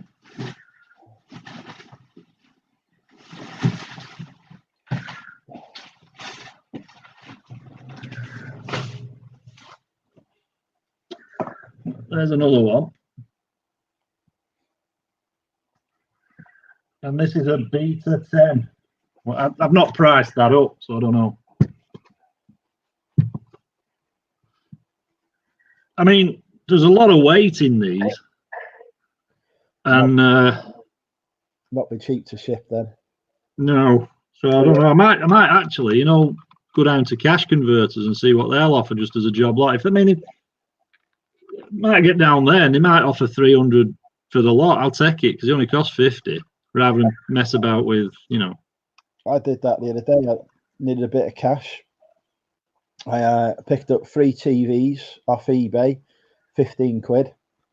They weren't great TVs, high definition and whatever, but they weren't smart TVs or whatever. Took them down to cash converters because I thought, you know, they'll give me at least 50 quid for them. 150 notes. I couldn't believe it. I don't think I'd have achieved it. I'd have probably maybe got 180 if I'd sold them individually. So, unbelievable. First time I ever tried doing that. I was just like, I needed some quick cash. And it's paid. Nice, Damien. I'll take the grills off when I find out how to take them off. I don't want to force them or prise them off or anything. They might actually, you know, screw from the inside or something. So, well, yeah, I'll do a quick video on them. It's so heavy. Like, I bet they sound pretty good. Jesus Christ. You need to get to the doctors, mate. I think, right, if I don't turn up tomorrow for drinking with Andrew people, I've died.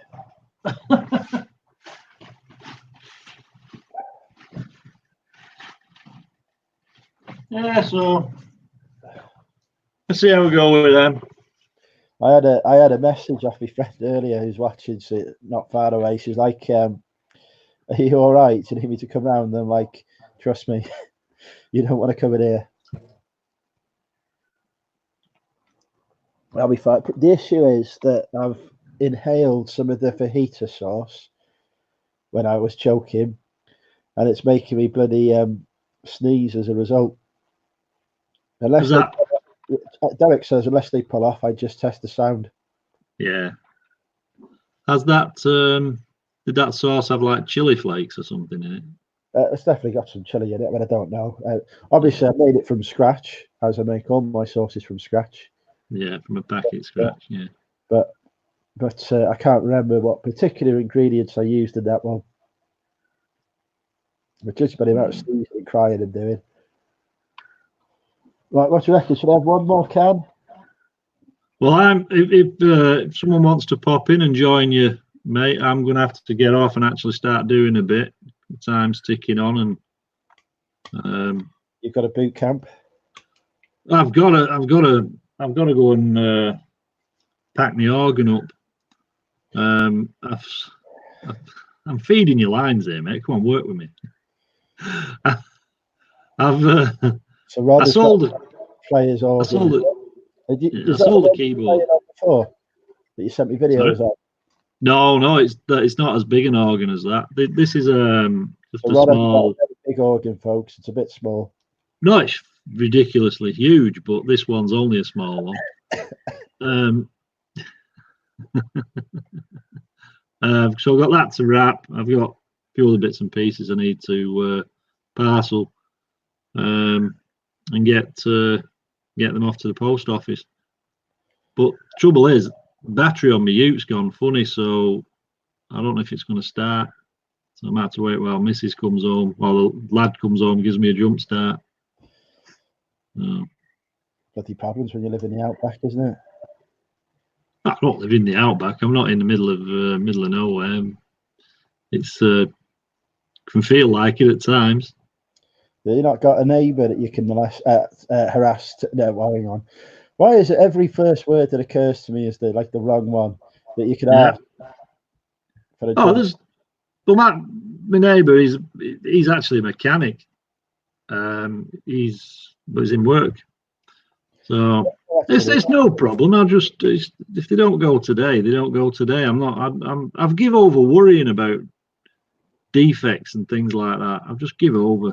There's that much stuff you could get wrapped up in on eBay. The only thing I do worry, well, I don't worry, but the only thing I tend to fight, even though it doesn't make any difference on your account anymore, apparently, is negatives, and that's just from I still take it as a personal insult. So, which you shouldn't. But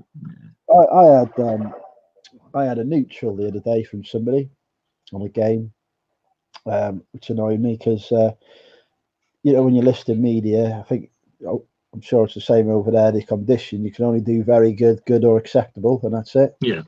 So I looked at this game. It worked because it was it worked, but it was it had some scratches on it. So I put it as acceptable, which is the lowest category I can put it in. I said, it's been tested, it works, but it's check the pictures for the condition, basically. Yeah. As I do every description, and I showed all the pictures of it, and then I got a neutral saying, "Oh, disc was scratched, not mentioned in the in the game." So I messaged him and said, "Well, is it not working?" "Oh yeah, no, it works, but I wasn't expecting to have scratches." I said, "Well, the bloody conditions listed as acceptable. I've taken pictures showing it. So what do you expect?" I said, "Will you remove this if I send you a revision?" No, you should have put it with scratches on. I was like, just die.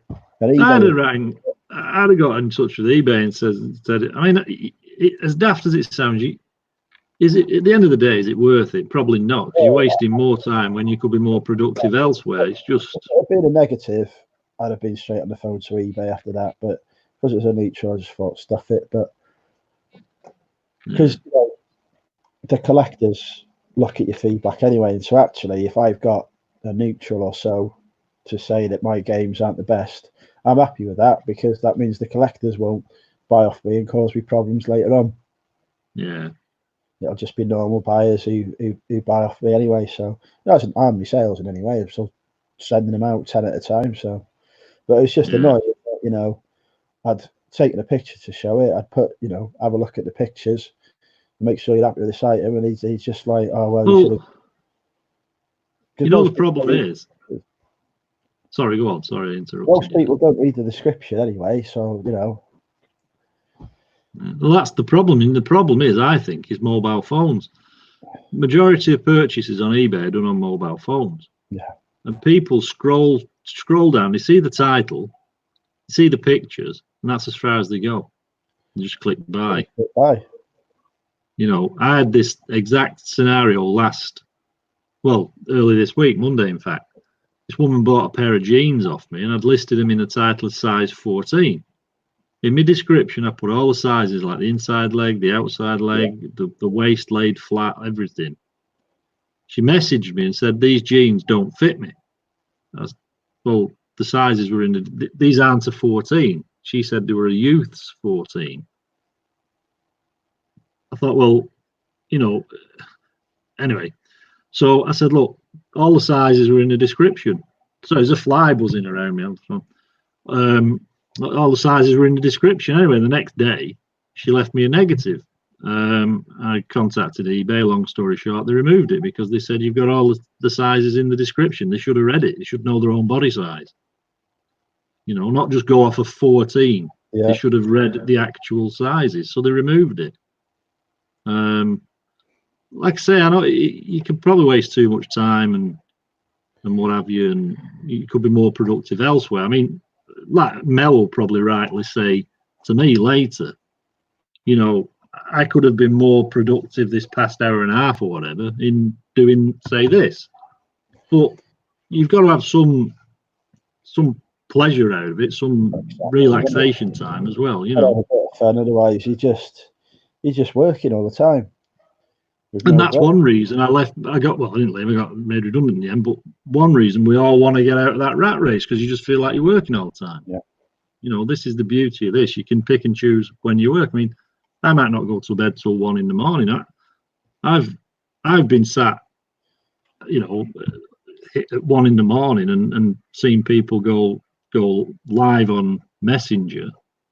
And obviously it's daytime for some of the guys over there for you, but just been sitting chatting with them while I'm listing. Just pick and choose your times, can't you? But, yeah, definitely. You know, for me, when I'm listing, I've got to be just doing that and nothing else. I don't have the YouTube on, no music, because I've got to smash them out as quick as I can, because working full time, I don't get a lot of time to list. No. And the other thing as well, if I'm too tired, I told you should be in the chat. I'm just still get some new listings up. Yeah, it's fine for her to be in the chat, just not for anyone else. I understand how it works. And that's why she's not been invited next week. Because you've got to do your listings. We're going out partying, Mel. You've got to stay there doing your listings. She hasn't done her 200 for today yet. Oh yeah, she's a bit of a machine. But yeah, when I'm I've learned now I cannot. So if I have a day in work or I finished and I'm wiped out, I can't list, because if I list, I'll get things wrong on the listing, and then that'll lead to a return. So yeah, I'm having to list now when I'm finding less and less times when I can list. Yeah. So but yeah, it's not worth the. Because the other thing is, I have to go back and redo them anyway, because I go back and look at them and I'm like, oh, that was shit. I got a game that come back today because I'd taken 2 pictures. I'd listed 2 games, one after the other. I'd swapped the pictures around when I listed them, because I'd done the pictures first. I was clearly said in the description what game it was, but it was a picture of something different. So she's had it for 3 weeks. And now raised the return case, so they've got me because I put the wrong picture on. So I can't say, "Oh no, sorry, love, you're not returning that," or even trying it. It's like, yeah, I have used the right picture, but I know full well that they've probably bought that knowing it, and then knowing that they'll get a free return. Didn't you say to me the other week the rules are different in eBay over in the UK for returns from what they are here? Like we always have to give a return up to 30 days after purchase. Yeah, but is that for any reason? What, even if the buyer says I don't like it anymore? Yeah, any reason. It's EU ruling that reenacted as part of the consumer So extract. So that's going to change, isn't it, in February? Well, no, you'll have to, because you're not under European law. No, but it's in UK law now. So this is right. This is why people are going like, "Oh, we're leaving the EU, so I'm under the law anymore." Every law that the EU brings out has to be put into UK law first before it's implemented. So they're UK laws now. Yeah. So if they introduce any new laws after we've left, that's fine. Let's take them on board. But everything they've done up to that date is already enshrined in UK law. Yeah. So it ain't gonna get changed. So what if you was to include in your listings a restocking fee? Can't do restocking fees. We don't have the facility to do them here. You don't? No. Again, because we're not allowed to do that legally. So no restocking fees. Obviously, PayPal are making changes here as well to where they don't refund you your transaction costs on refunds. So they keep their 3% or whatever now, or will do from March. So it's an expensive business, but I very rarely get returns anyway. You know, so it's just annoying when you know that they've had it and they've they've used it, but then they've returned it for a not as described, getting a free return label and everything. They've had a free rental. That happened to me at Christmas, but it was my own fault. I sold a set of SingStar microphones, you know, for PS2. Yeah. And I sold them beginning like the first week in November. And literally towards the 2nd of January, I got a returns request. Now, I'd got up early. This is a golden rule for me. Now, I'll never reply to messages or comments when you get up first thing in the morning. I was half asleep, wasn't thinking straight. I thought, for the sake of it, I'll just accept the return, blah, blah, blah. And then just as I clicked it, I was about to click it, I noticed another option. It just said, just deny the return or whatever, something like along them lines. And as I clicked, oh, you stupid ass, it had gone over the 30 days. Right. So basically, they'd had this item most of November. They'd had a play with it. They'd had a play with it over Christmas. Probably had the new Christmas Day sing along on the karaoke thing and all that lot. No, they don't want it. And it came back to me. But I never ended up actually refunding them because the tracking didn't update. Something to do with the tracking, so it's still ongoing. Anyway, but I've got a £50 return that's due for closure tomorrow if I don't get the item back. Now they're swearing blind to me that they returned that item before Christmas, but the tracking's coming up, not found. So I have got, for reasons that I won't go into publicly, but I don't accept packages to my home address anymore. So there might be something waiting at the parcel office, at the post office for me at the sorting office for me to pick up. To be fair, and not put a thing through the door, but to say it's there. But either way, I haven't got this item, so and the tracking's not showing it as being delivered. So tomorrow it'll be closing. I'll be speaking to eBay and saying, "Well, can you close this?" Because I know they've said they've returned it. They've sent me 3 messages asking where the refund is, but I haven't had it back. So yeah.